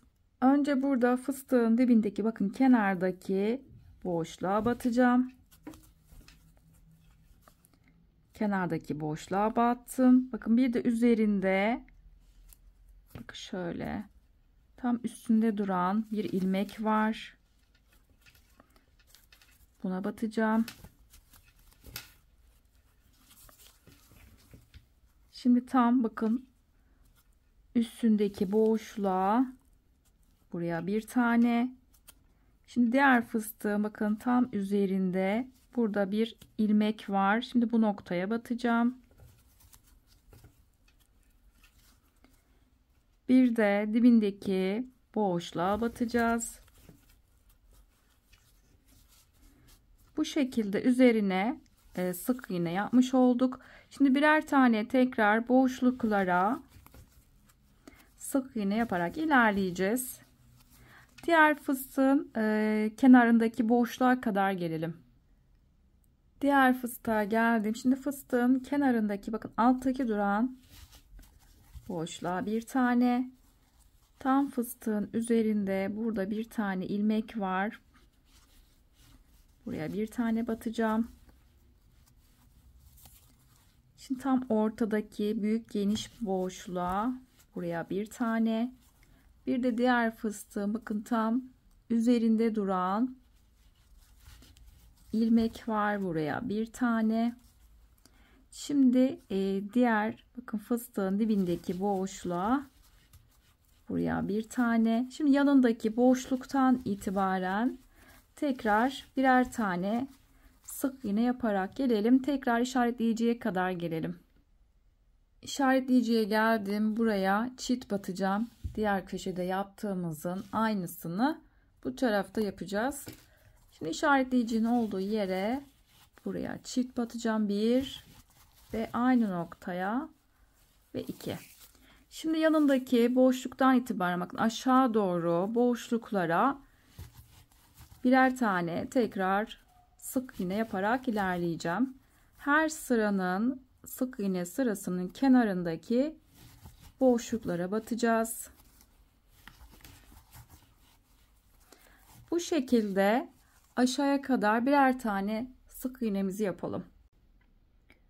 Sıramın sonuna geldim. Son sık iğneyi de yaptım. Şimdi burada kenarda bir tane zincir çekip ben burada ipimi kopartacağım.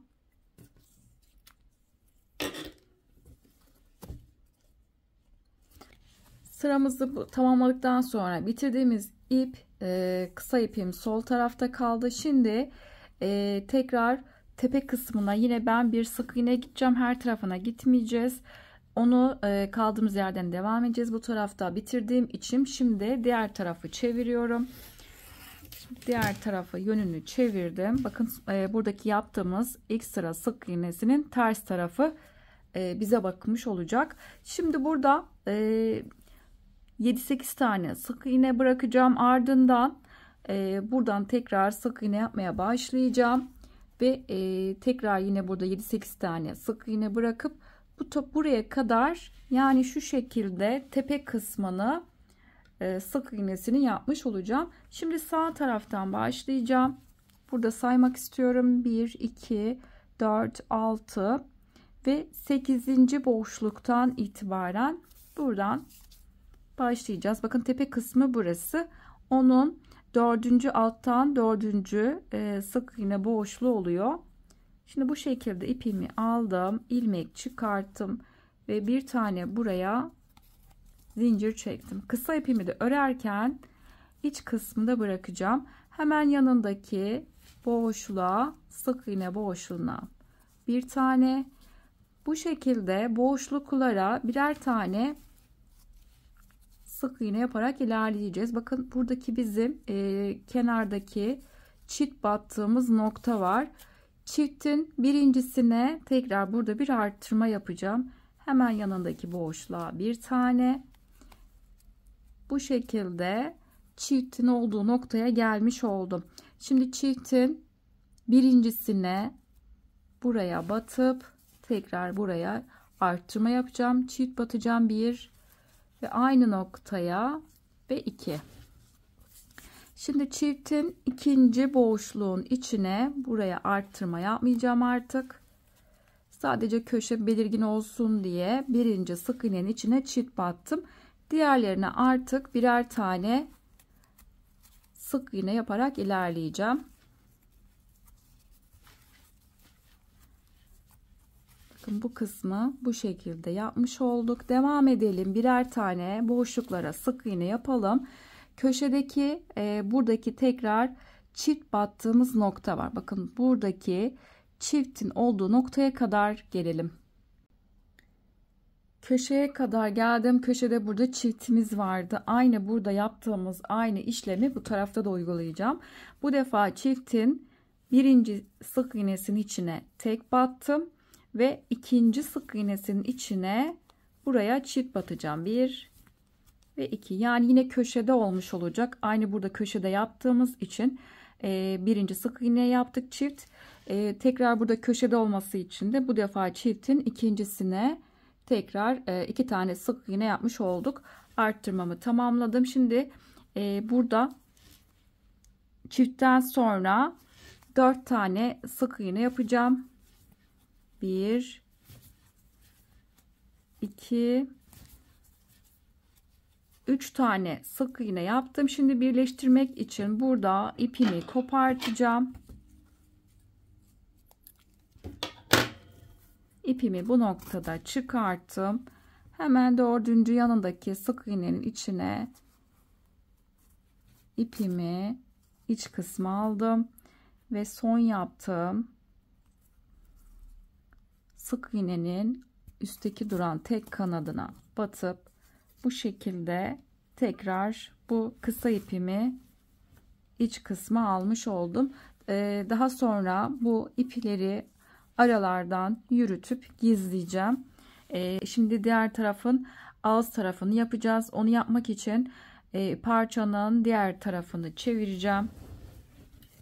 Bakın bu şekilde diğer yönünü çevirdim.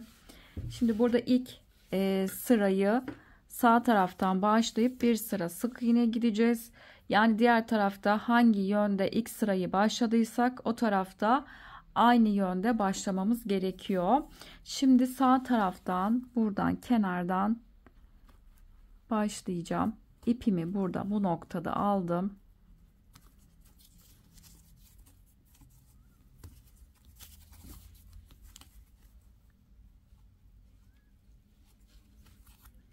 Bir tane zincir çektim.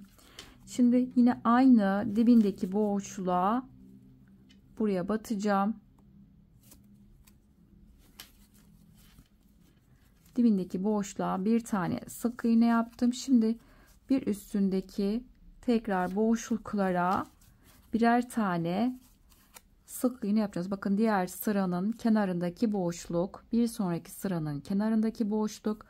Bu şekilde boşluklara birer tane sık iğne yaparak ilerleyeceğiz. Bu şekilde ilerleyelim. Şimdi biz buradaki işaretleyici noktasına kadar gelelim.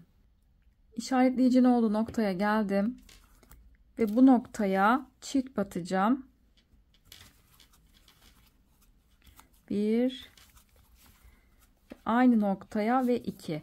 Şimdi yanındaki boşluktan itibaren tekrar birer tane sık iğne yaparak ilerleyeceğiz. Bu şekilde fıstık yaptığımız noktaya kadar gelelim. Fıstığın dibindeki boşluğa buraya bir tane, tam fıstığın ortasındaki boşluğa batacağım. Buraya bir tane. Bakın şimdi diğer fıstığın tepesindeki boşluğa buraya bir tane ve dibindeki boşluğa da buraya bir tane şekilde fıstığın üzerine sık iğnemizi yapmış olduk. Şimdi tekrar birer tane sık iğne yaparak ilerleyeceğiz. Aynı burada yaptığımız gibi burada da üzerine sık iğnelerimizi yapalım. İşaretleyicinin olduğu noktaya kadar geldikten sonra buraya burada yaptığımız gibi 2 tane aynı noktaya sık iğne yapacağız.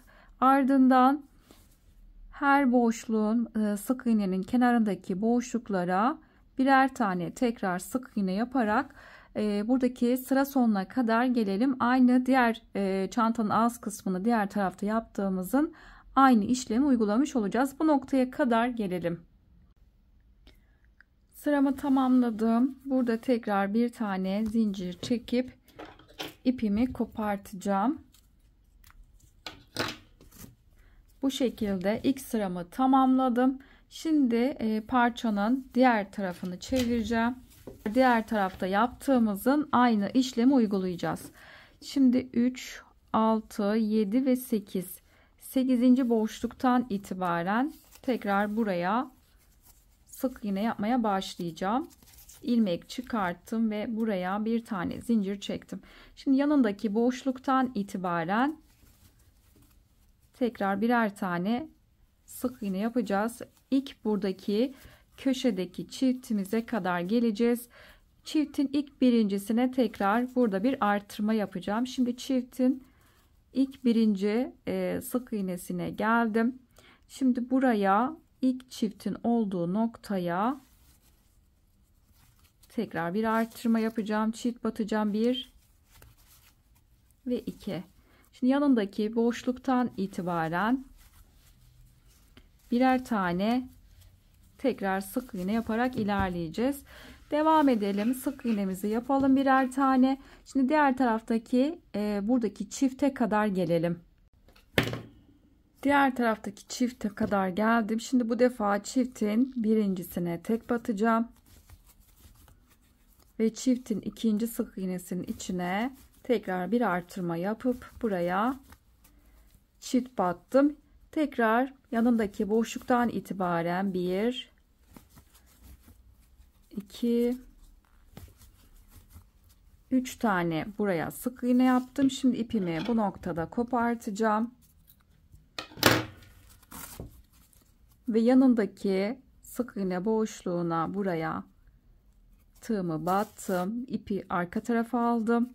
Ve son yaptığım sık iğnenin de üstteki duran tek kanadına batıp tekrar bu ipi iç kısma almış oldum. Bu şekilde birleştirmemi yaptım ve bu ipi aralardan yürütüp gizleyeceğim. Bu şekilde diğer tarafında ağız kısmını yapmış olduk. Şimdi çantamızın körük kısmını sizlerle paylaşacağım. Yan parçanın ben bir tanesini hazırladım. Diğer tekini de birlikte hazırlayacağız. Burada parçayla ilgili bilgi vermek istiyorum. 17 tane sık iğne üzerine 37 sıra olarak burada sık iğne yaptım. Şimdi bu yaptığım parçanın sizlere ölçüsünü vermek istiyorum. Derinlik 9-9,5 santim ve uzunluk ise 23 santimde uzunluk var. Şimdi ipimizi alalım ve başlangıcımızı yapalım. İpimi burada aldım. Şimdi ilk burada ipimi kilit yaptım. Bunu zincirden saymıyorum. 18 tane zincir çekeceğim. 1, 2, 3 zincirimi çekip geliyorum. 18 tane zincir çektim. Şimdi zincirin arka kısmını çeviriyorum. Şimdi arka tarafındaki duran bakın tek ilmekler var. Şimdi bu noktalara batacağım. Zincirin düz kısmı burası. Şimdi arka kısmını çevirdim. Bir önceki zincir boşluğuna batıp buraya ilmek çıkarttım ve ilk sık iğnemi yaptım. Şimdi yanındaki bir sonraki boşluğa battım. İkinci sık iğnemi yaptım. Bu şekilde zincir boşluklarına birer tane sık iğne yaparak sıra sonuna kadar gelelim. Sıramın sonuna geldim. Son sık iğne yaptım ve toplamda 17 tane sık iğnem olmuş oldu. Benim ipimin kalınlığına göre 17 tane sık iğne 9 santim yapmış oldu. Sizler de ipinizin kalınlığına göre burada ölçüyü sık iğne sayınızı artırıp azaltabilirsiniz. Kenarda bir üst sıra için bir tane zincir çektim ve örgümün arkasını çevirdim. Şimdi ilk zincirin dibindeki boşluğun içine buraya ilk birinci sık iğnemi yaptım. Yanındaki boşluğa battım. İkinci sık iğne. Bu şekilde birer tane sık iğne yaparak ilerleyelim. Köşe noktasına kadar gelelim. Sıramın sonuna geldim. Son boşluğun içine buradaki noktaya 17. sık iğnemi yaptım. Tekrar köşede bir zincir ve örgümün arkasını tekrar çevirdim. İlk boşluktan itibaren tekrar birer tane sık iğne yapmaya devam edelim. Bu şekilde ileri geri örelim. 37 sıra olacak şekilde ben parçamı büyüttüm. Bu şekilde tamamlayalım. Yan parçamızı tamamladık. Şimdi hazırladığımız yan parçayı çantamıza birleştirmesini yapacağız. Şimdi onun yapılışını sizlerle paylaşacağım.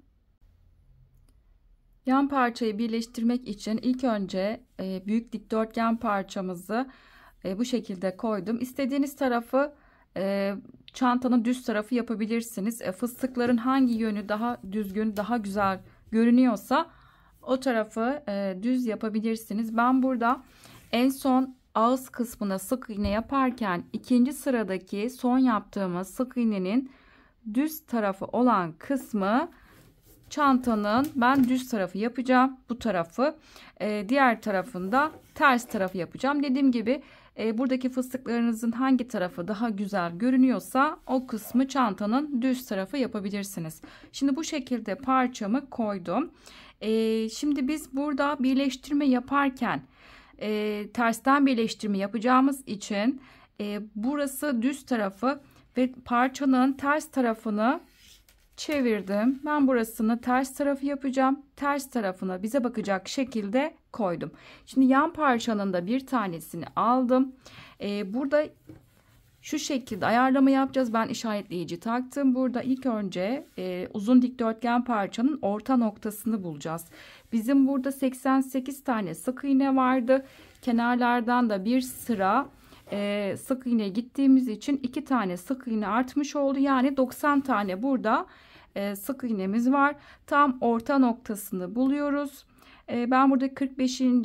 sık iğnenin içine burada işaretleyici taktım. Aynı şekilde diğer tarafı da orta noktasını buldum. Yani ikiye katladığımız zaman bakın bu şekilde ikiye katladığımız zaman kenarlardan tam orta noktaya işaretleyicimi bu şekilde takmış oldum.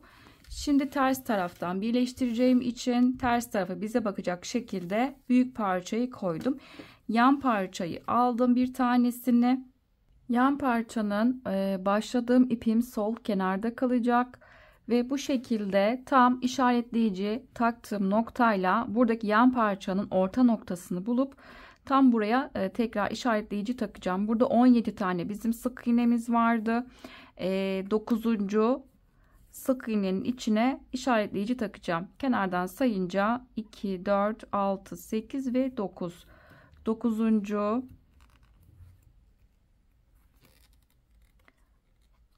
sık iğnenin içine bu şekilde işaretleyicimi taktım. Tam orta noktayı buldum. Şimdi köşelerine de tekrar işaretleyici takacağım. Şimdi burada köşelerine de işaretleyici takacağım. Burada bizim 8 tane sık iğne var. Sayıyorum burada 1, 2, 3, 4, 5, 6, 7 ve 8. 8. sık iğnenin içi ve tam yan parçanın da kenardaki boşluğun içine bu şekilde işaretleyici taktım. Aynı şekilde 8 tane de bu taraftan sayıyorum. 1, 2, 3, 4, 5, 6, 7 ve 8. 8. boşluğa bu şekilde tekrar köşelere işaretleyici takmış oldum.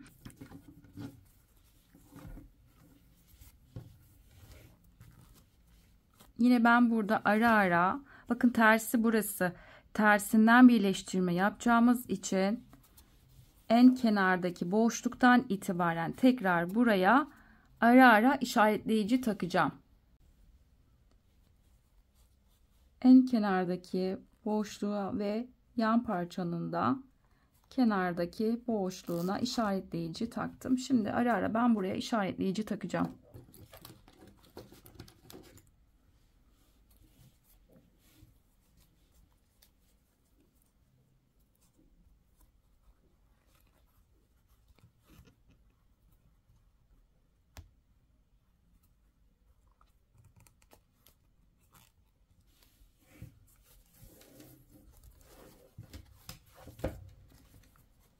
Aynı şekilde diğer kenarda yine işaretleyici takacağız.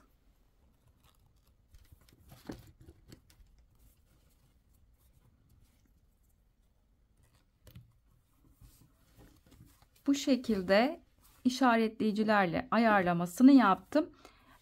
Çantanın düz tarafı iç kısımda kalmış oldu. Şimdi ilk önce bakın ben şu şekilde buradan başlayacağım birleştirme yapmaya, diğer tarafa kadar birleştirmemizi yapacağız. Birleştirme yapmak için geniş uçlu iğneye ipimi taktım. Şimdi biraz ipimi aralardan yürüteceğim. Biraz kenardan, aralardan ipimi sabitleyeceğim.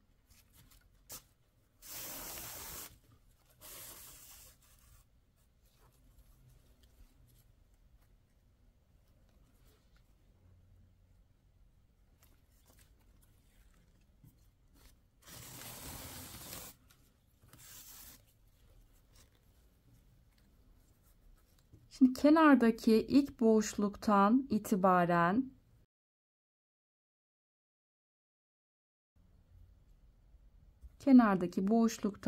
bakın yan parçanın alttaki duran tek kanadına batıyorum. Bakın alttaki duran tek kanat ve büyük parçadaki kenardaki bakın şu şekilde başağın iki kanadını birlikte almıyorum. Sadece içte kalan bakın tek kanadını aldım. Karşılıklı içte kalan kanadını iğnemi batıp bu şekilde ilk batışı yaptım. Burası sağlam olması için bir kere daha aynı noktaya batacağım.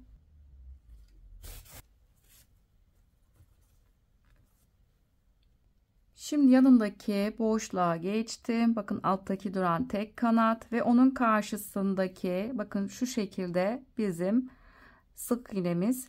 Bunun içte kalan tek kanadına batıyorum.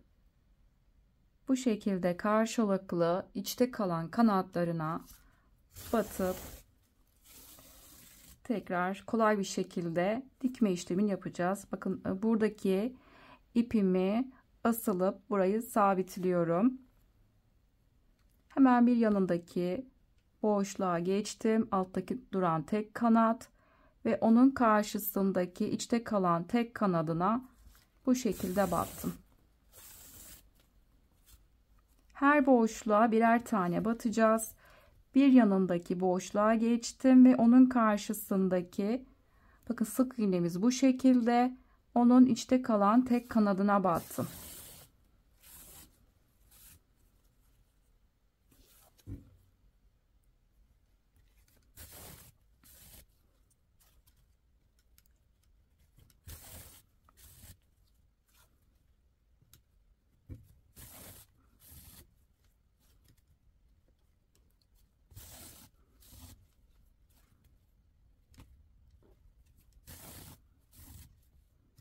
şekilde devam edelim. Karşılıklı ilmeklere batalım.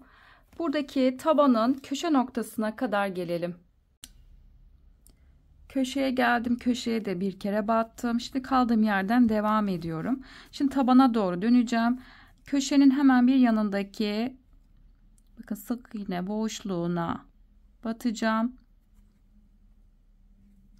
Köşenin bir yanındaki boşluk, içteki kalan tek kanat ve onun karşısındaki sık iğnenin içteki kalan tek kanadına bu şekilde battım.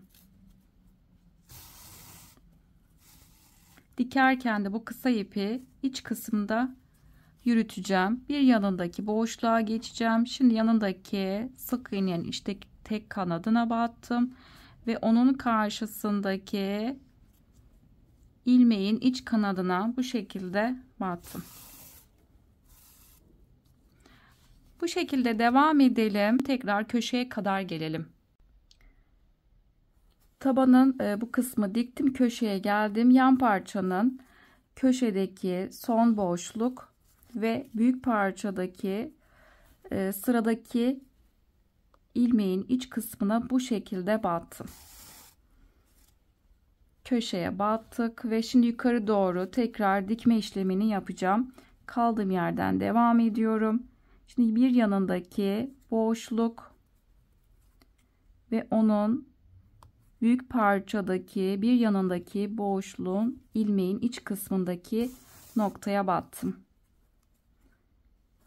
Şimdi yan parçada bir yanındaki boşluğun iç kısmı ve onun karşısındaki ilmek. Bu şekilde karşılıklı ilmeklere batıp dikme işlemini yapalım. Yukarı kadar dikelim. Sıramın sonuna kadar birleştirmemi tamamladım. En son boşluğa karşılıklı battım ve çift battım. İlk başta yaptığımız gibi son boşluğa çift battım. Sağlam olması için daha sonra ipimi aralarda yürütüp gizledim. Bu şekilde parçanın bir tanesini birleştirmiş olduk. Aynı şekilde diğer parçayı da birleştirmesini yapacağız. İkinci parçayı birleştirmek için yine aynı şekilde çantanın ters tarafından birleştirmemizi yapacağız. Aynı diğer tarafta yaptığımız gibi aynı işlemi uygulayacağız. Burada tekrar çantanın ters tarafı bize bakacak şekilde çantayı koydum. Yani güzel tarafı, düz tarafı çantanın iç kısmında kalacak. En son birleştirdikten sonra daha sonra çantamızı çevireceğiz. Şimdi ikinci yan parçayı aldım. Bizim burada zincirle başladığımız noktamız, bakın, kısa ipimiz sol kenarda kalacak. Bu şekilde sol kenarda bıraktığım yan parçayı aldım. Tam bizim buradaki orta noktadaki işaretleyici ile ve yan parçanın tam orta noktasındaki, yani 9. sık iğne birlikte burayı birleştireceğim. İlk önce işaretleyici takacağım. Buradan kenardan sayıyorum. 2, 4, 6, 8 ve 9. 9. boşluğa bu şekilde işaretleyiciyi taktım. Yine aynı köşelerden işaretleyici takacağız.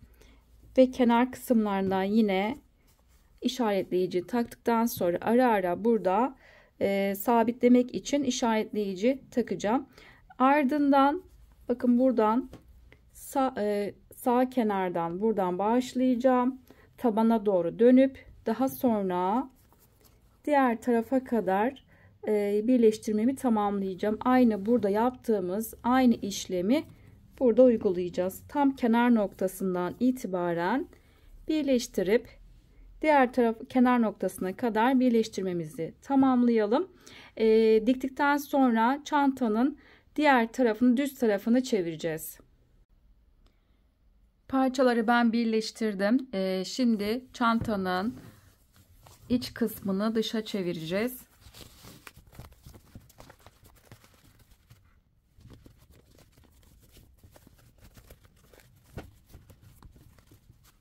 Bu şekilde düz tarafını çevirmiş olduk. Şimdi sırada çantamızın askısını birlikte yapacağız. Askının ben bir tanesini hazırladım. Diğer tarafı da sizlerle birlikte hazırlayacağız.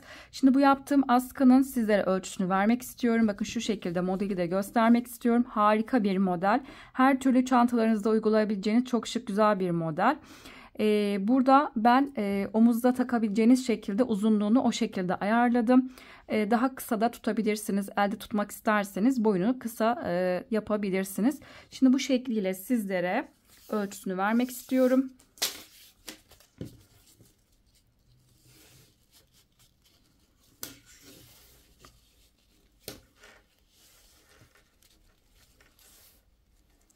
Uzunluk 68 santimetre. Bu şekilde. Şimdi ben bunun ayarlamasını şu şekilde yaptım. Bakın çantamızı aldık. Şimdi kenarlardan tam bu kısımdan birleştirdiğimiz yerden buradan itibaren bu dikme işlemini yapacağız. Tam birleştirdiğim kısma denk getiriyorum. Buraya bir aparat takmak istiyorum. Ve burayı tam düzgün bir şekilde ayarlıyoruz.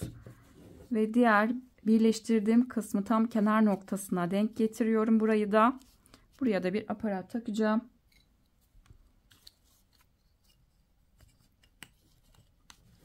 Şimdi buradaki dikeceğimiz kısım yerler belli.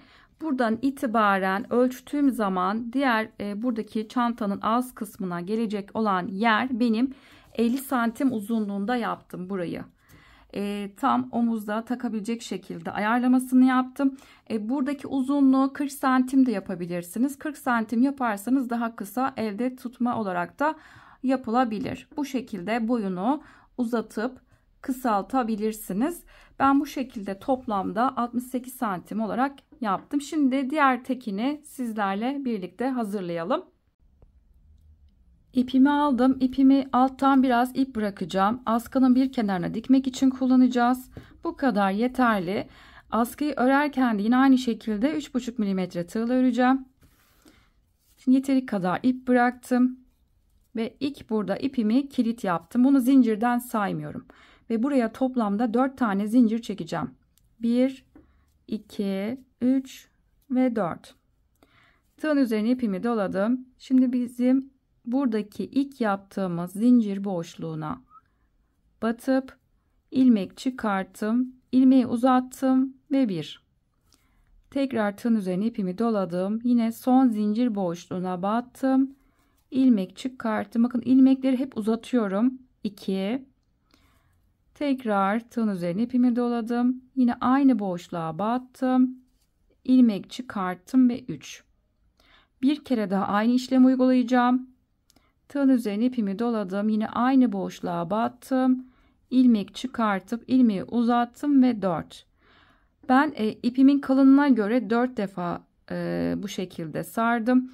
İpiniz daha ince ise 5 defa da sarabilirsiniz. İpiniz kalınsa 3 defa da olabilir. Tamamen burada askınızın kalınlığını buradaki şeyi ayarlayabilirsiniz. Fıstıklarınızın kalınlığını ilmek sayınızı artırıp azaltabilirsiniz. Ben 4 defa sardım. Şimdi tığdaki tüm ilmeklerin hepsini bir çıkartıp ve üzerine zincir çekerek fıstığı kilitledim. Bakın bu şekilde ilk fıstığı yaptım. Şimdi buradaki fıstığı yaptıktan sonra burası önemli. Bakın arkasını şu şekilde çevirdim. Zincirimiz sol tarafta kaldı. Buradaki 4 zincir çekmiştik. Zincir sol kenarda kaldı. Şimdi hafif ilmeği hafif uzatıyorum. Tığın üzerine ipimi doladım. Şimdi buradaki bizim 4 zincir vardı. 4. zincirin içine buraya fıstık yaptık. Şimdi onun bir yanındaki zincire batıyorum. Kenardan saydığım zaman 1, 2 ve 3. 3. zincir oluyor.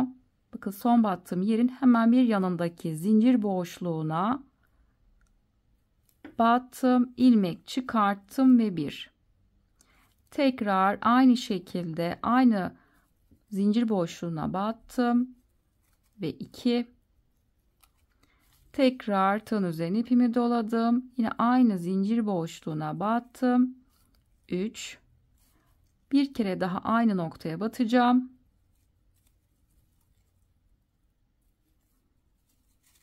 ve 4.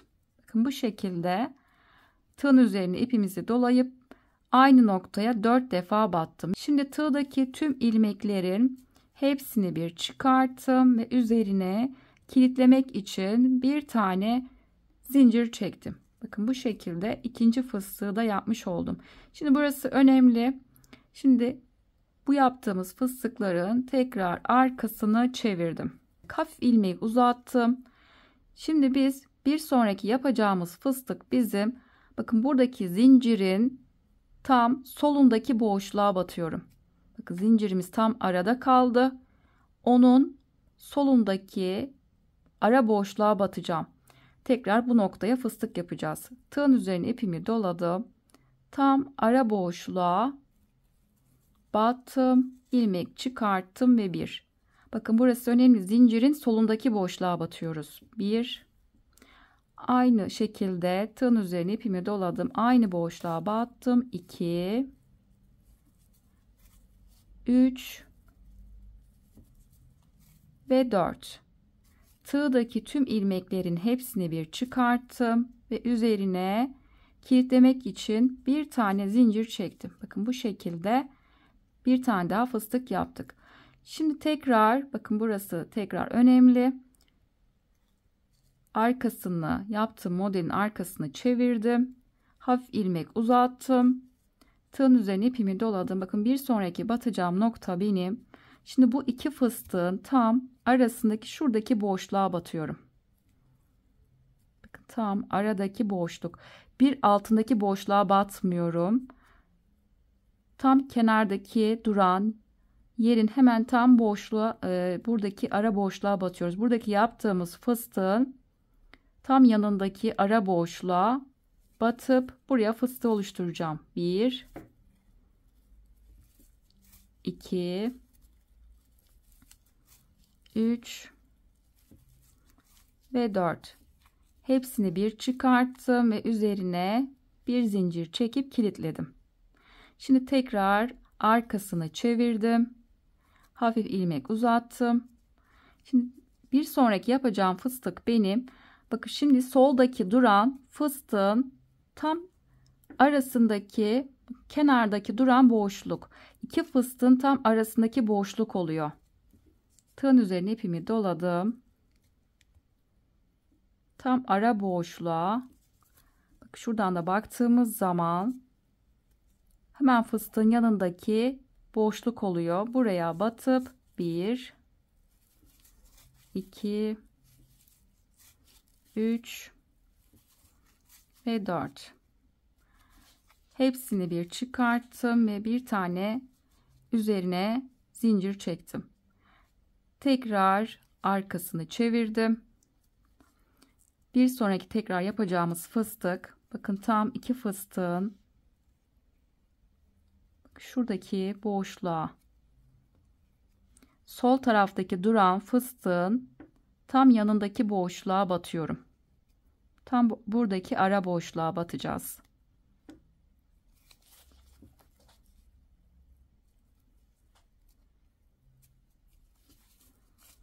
Bir, 2, 3 ve 4. Üzerine zincir çekip kilitledim. Şimdi tekrar yine arkasını çeviriyorum. Yine tığın üzerine ipimi doladım. Yine aynı şekilde tam şuradaki ara boşluğa, soldaki fıstığın tam kenarındaki boşluğa batıyorum. 1 2 3 ve 4. Tekrar arka kısmını çevirdim. Tam sol taraftaki, bakın tam şu aradaki boşluğa batıyorum. Soldaki fıstığın şu aradaki boşluğa batıyoruz.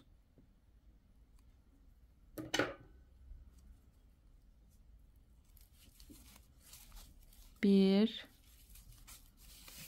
2, 3 ve 4.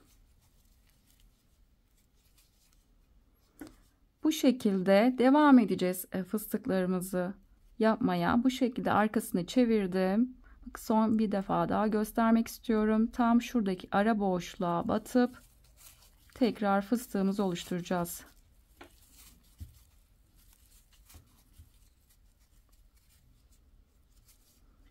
Bu şekilde devam edelim. Askımızı büyütelim. 68 santim oluncaya kadar devam edelim. Askıyı ben 68 santim oluncaya kadar ördüm. Burada alttan biraz yine çantaya dikmek için yeteri kadar ip bıraktım. Burada ipimi koparttım ve direkt ipimi burada çıkartacağım. Şimdi bu yaptığımız askıyı çantamıza dikeceğiz. Askının ben bir tarafını diktim. Şimdi diğer tarafı burayı birlikte dikeceğiz. Ayarlamasını şu şekilde yapıyorum. Ben bu tarafı diktiğim için düzgün bir şekilde askımı ayarlıyorum.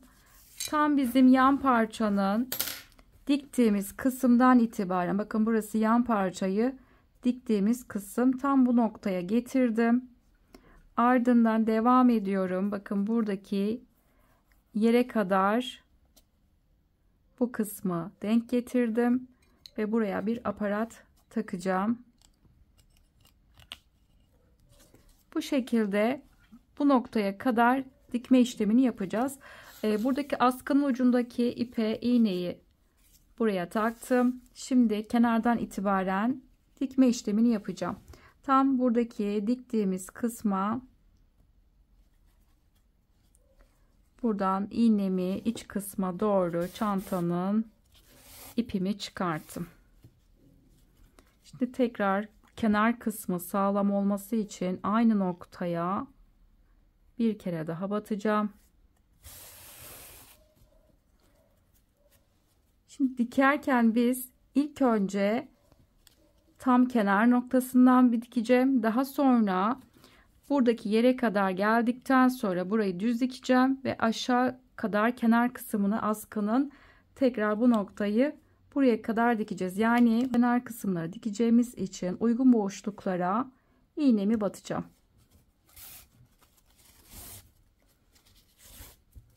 Yanındaki boşluk ve onun tam kenarındaki askının boşluğa battım. Şimdi buradaki tam böyle iplerimiz zarar vermeden uygun olan boşluklara dikeceğim.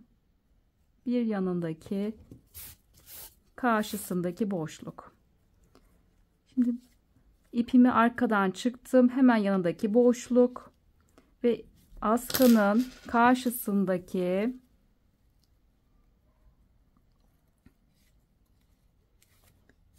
boşluğa battım. Fıstığın tam kenarındaki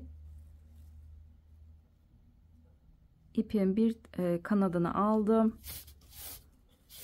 Askı bozulmayacak şekilde, görüntümüz düzgün olacak şekilde kenarlardan dikme işlemini yapacağız.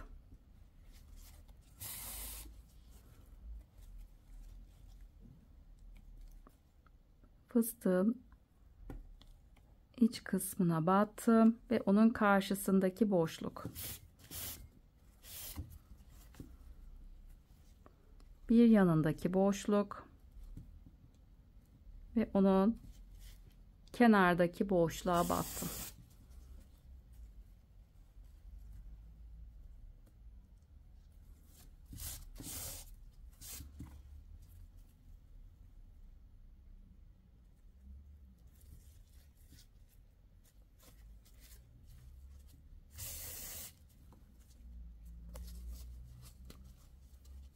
Bu şekilde buradaki kenar kısma kadar gelelim. Çantanın ağız kısmına kadar burayı diktim, kenarına diktim. Şimdi buradaki kısmı düz bir şekilde dikeceğim.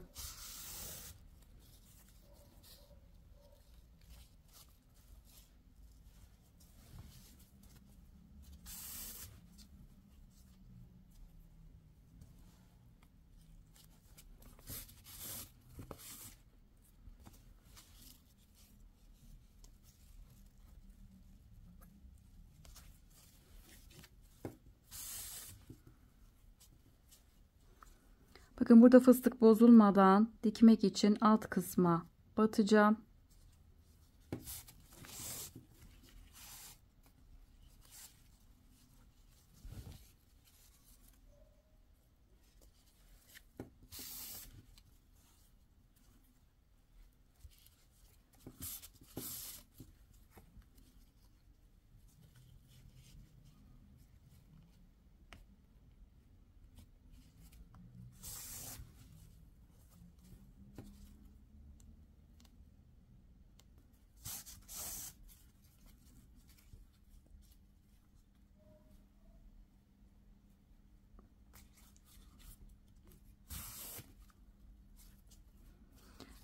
Burayı sağlamlaştırdım. Şimdi aşağı doğru. Şimdi bu kenara dikme işlemini yapacağız.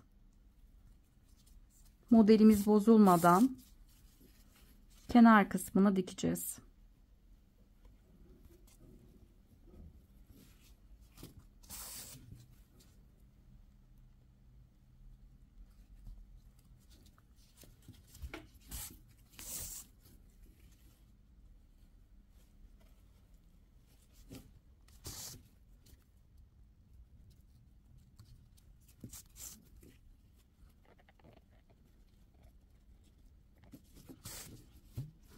Bu şekilde kenar kısmına kadar gelelim.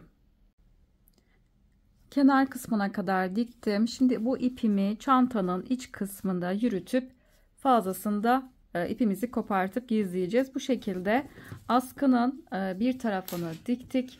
Aynı şekilde diğer askıyı dikmek için bunu istediğiniz tarafı ters veya düz fark etmiyor. İstediğiniz yönü askının düz tarafı yapabilirsiniz. Şimdi bunu tam kenardan itibaren burada bizim birleştirme yaptığımız kenar kısmına tam ucunu denk getiriyorum. Ve buraya aparatımı taktım. Aynı şekilde diğer tarafı da tam birleştirdiğim kısımdan itibaren buradan askının ucunu tam o noktaya denk getirdim. Ve aparatımı tekrar buraya taktım. Şimdi bu şekilde tabi takarken bunu düzgün bir şekilde ayarlamamız gerekiyor. Ve aynı diğer tarafta anlattığım gibi iki tarafı da kenarlardan dikişimizi yapalım. Aynı şekilde diğer tarafı da kenarlardan dikişimizi yapalım. Çantamızın askısını bu şekilde dikmiş olduk. Çok şık, güzel bir çanta oldu. Şimdi sırada çantamızın püskülünü yapacağız. Şimdi onun yapılışını paylaşacağım. Püskülün ben bir tanesini hazırladım. İstediğiniz kalınlıkta yapabilirsiniz. Burada yerli yumuşak rafya kullandığımız için ipimiz biraz daha ince. 37 defa sardım. Ne kadar kalın olmasını isterseniz burada ipinizi azaltıp arttırabilirsiniz. Bir de şunu göstermek istiyorum. Bir de aynı modeli çantanın ithal rafyayla ördüm. Bunu videonun sonunda o çantayla ilgili de sayıları paylaşacağım sizlerle. Burada ithal rafyada püskülü yaparken ipimiz daha kalın olduğu için burada 30 defa sardım. Yumuşak yerli rafyada da 37 defa sardım. Bu şekilde. Şimdi ikinci püskülü birlikte hazırlayacağız. Burada ipimizi istediğiniz kartona da sarabilirsiniz. Kitapta olur veya ben burada kolay olması için elimin içine saracağım. Bakın şu şekilde ipimi aldım. Her yukarı çıkışta 1-2 defa sayacağım. 1 2 3 4 5 bu şekilde her yukarı çıkışta sayacağız. 6 7 ben toplamda 37 defa sarıp geliyorum. Şimdi kısa bir ip koparttım. Şimdi şu şekilde tutuyorum. Bu yumaktan gelen ipi bunu kopartmıyorum, bekletiyorum. Tam orta kısma buradan ipimi bağlayacağım.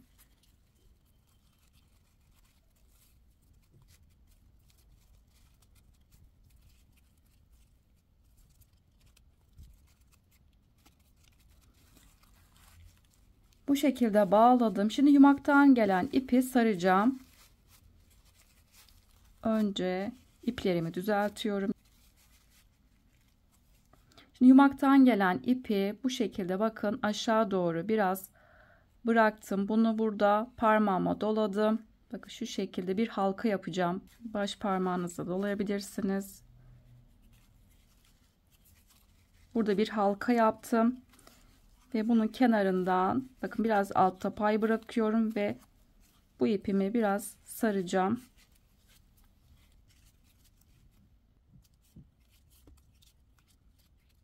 Bu kadar yeterli. Biraz alttan ip bırakacağım.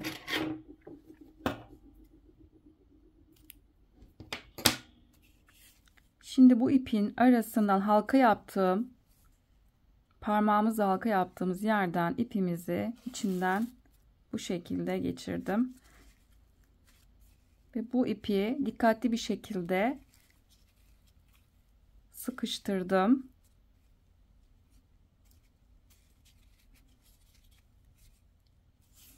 İğne yardımıyla bu kısa ipimizi arada yürüteceğim.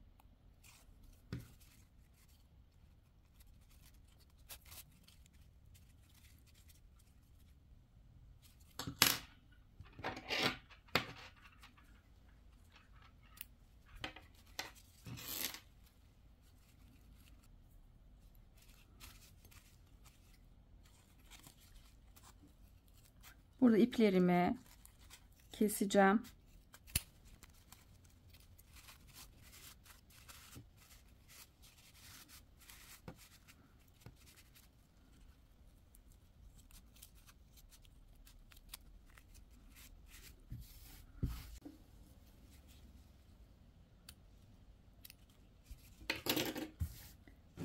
Püsküllerimizi bu şekilde tamamladık. Şimdi bunu iki püskülü çantamıza bağlamak için zincirli bir ip yapacağız. İpimi burada aldım. Alttan biraz ip bırakacağım. Bunu püskülü sarmak için kullanacağız. Yine aynı şekilde 3,5 milim tığla örmeye devam edeceğim. İlk kilit yaptım. İpimi burada zincir sayısı vermeyeceğim. Ölçü olarak paylaşacağım. 30 santim kadar burada zincir çekeceğim. Bu şekilde 30 santim uzunluğunda zincirimizi çekip gelelim. 30 santim zincirimi çektim. Şimdi burada yine sarmak için püsküle ip bırakacağım. Biraz ip bıraktım. Bu noktada ipimi çıkarttım. Hazırladığımız zinciri püskülümüze takacağız.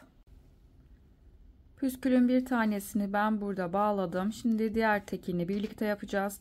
Burada zincirlerin ucunda ipler bırakmıştık. Bunu geniş uçlu iğneye taktım. Şimdi tam bu püskülün tam orta noktasından iğnemi battım. Burada bir düğüm atacağım. Bakın tam orta noktaya getiriyorum. Ve burada tepede düğüm atıp birleştireceğim. Burayı bağlayacağım. Tam zincirin dibindeki boşluğa kadar burayı bağladım. Şimdi bunu aralardan bakın tekrar orta noktasından battım iğnemi. Şimdi ilk zincir noktasına batacağım. Bakın zincirin tam son zincirin arasına iğnemi bu şekilde battım. Tam püskülün tepesine denk getirdim. Tekrar yine aynı işlemi bir kere daha yapacağım. Tam arasından battım. İpimi çıkarttım. Yine aynı zincir boşluğuna tekrar iğnemi bu şekilde battım. Bu kadar yeterli. Burayı düzgün bir şekilde burayı sabitledim. Şimdi bu yaptığım benim ipi aralarda yürüteceğim. Tam ara boşluktan iğnemi arka taraftan çıktım ve şimdi bunun arasından bağladığım yerden iğnemi tekrar aşağı doğru çıkarttım. Bakın bu şekilde ipimizi arada yürüttük. Şimdi burada ipimi diğerleriyle birlikte aynı olacak şekilde bu şekilde ipimizi koparttık. Püsküllerimizi taktık. Püskülü tamamladık. Çantamızı bu şekilde bitirmiş olduk. Ben çantanın içine astar yaptım. Videomuz uzun olduğu için astar yapım videosunu ayrıca çektim. Kanalımda videoların arasından bakabilirsiniz. Yine ben bu videonun açıklama kısmına astar yapımının linkini ekleyeceğim. Oradan tıklayarak ulaşabilirsiniz. Bir sonraki videom çantanın astarlaması olacak. Bakın şöyle sizlere de göstermek istiyorum. Çok şık, güzel bir çanta oldu gerçekten. Harika bir çanta. Burada ben sizlere çantanın bitmiş halinin ölçülerini paylaşmadan önce bir de ithal rafya ile ördüğüm çantayı da sayılarını sizlere paylaşmak istiyorum. İthal rafya ile yapmak isterseniz sadece burada başlama sayımız farklı. Biz diğer çantada 88 tane sık iğne ile başlamıştık. Bu çantada ise 80 tane sık iğne ile başladık. Çünkü ithal rafya daha sert bir yapısı, kalın yapısı olduğu için 80 tane sık iğne ile başladım. Birebir aynı sayılarda yaptım. Diğer çantayla birlikte aynı şekilde yaptık. Sadece aradaki sık iğne sayısı diğerinde 5 sıraydı. Burada ise sadece 3 sıra yaptım. Tek farkı bu. Başlama sayımız 80 sık iğne ve aradaki sık iğne sırası bunda 3 yaptım. Diğerinde 5 oldu. Bu şekilde tek farkı birebir aynı şekilde yaptım. Sayılarımız buradaki sıra sayıları aynı. Bu şekilde toplamda ben burada 3 tane ithal rafya kullandım. Bakın şöyle sizlere göstermek istiyorum. 200 gramlık bir ip. 3. yumaktan da çok az arttı. Bunu göstermek istedim. İthal rafya ile de yapmak isterseniz. Diğer çantamda ise yerli yumuşak rafyada ise 2,5 adet kullandım. Bakın üçüncüsünden de bu kadar arttı. Yarı bile tam kullanmamış olduk. Çantamızı tamamladık. Çantanın son bitmiş halinin ölçülerini de vermek istiyorum. Eni kenarla birlikte ölçtüğüm zaman 39 santim eni var ve yükseklik tam orta noktadan tabana kadar ölçtüğüm zaman 31 santimde yükseklik var. Çok şık, güzel bir çanta oldu. Yapacaklara şimdiden kolaylıklar diliyorum. Bir videonun daha sonuna geldik. Kanalıma abone olmak ücretsizdir. Ücretsiz olarak kanalıma abone olabilirsiniz. Instagram adresinden beni takip etmek isterseniz videoların açıklama kısmına linkini ekliyorum. Oradan tıklayarak ulaşabilirsiniz. Yaptığınız çantaları Instagram adresinden beni etiketleyerek gönderirseniz çok sevinirim. Videolarımı beğenmeyi ve yorumlarınızı bırakmayı unutmayın lütfen. Bir başka videoda görüşünceye dek hoşça kalın.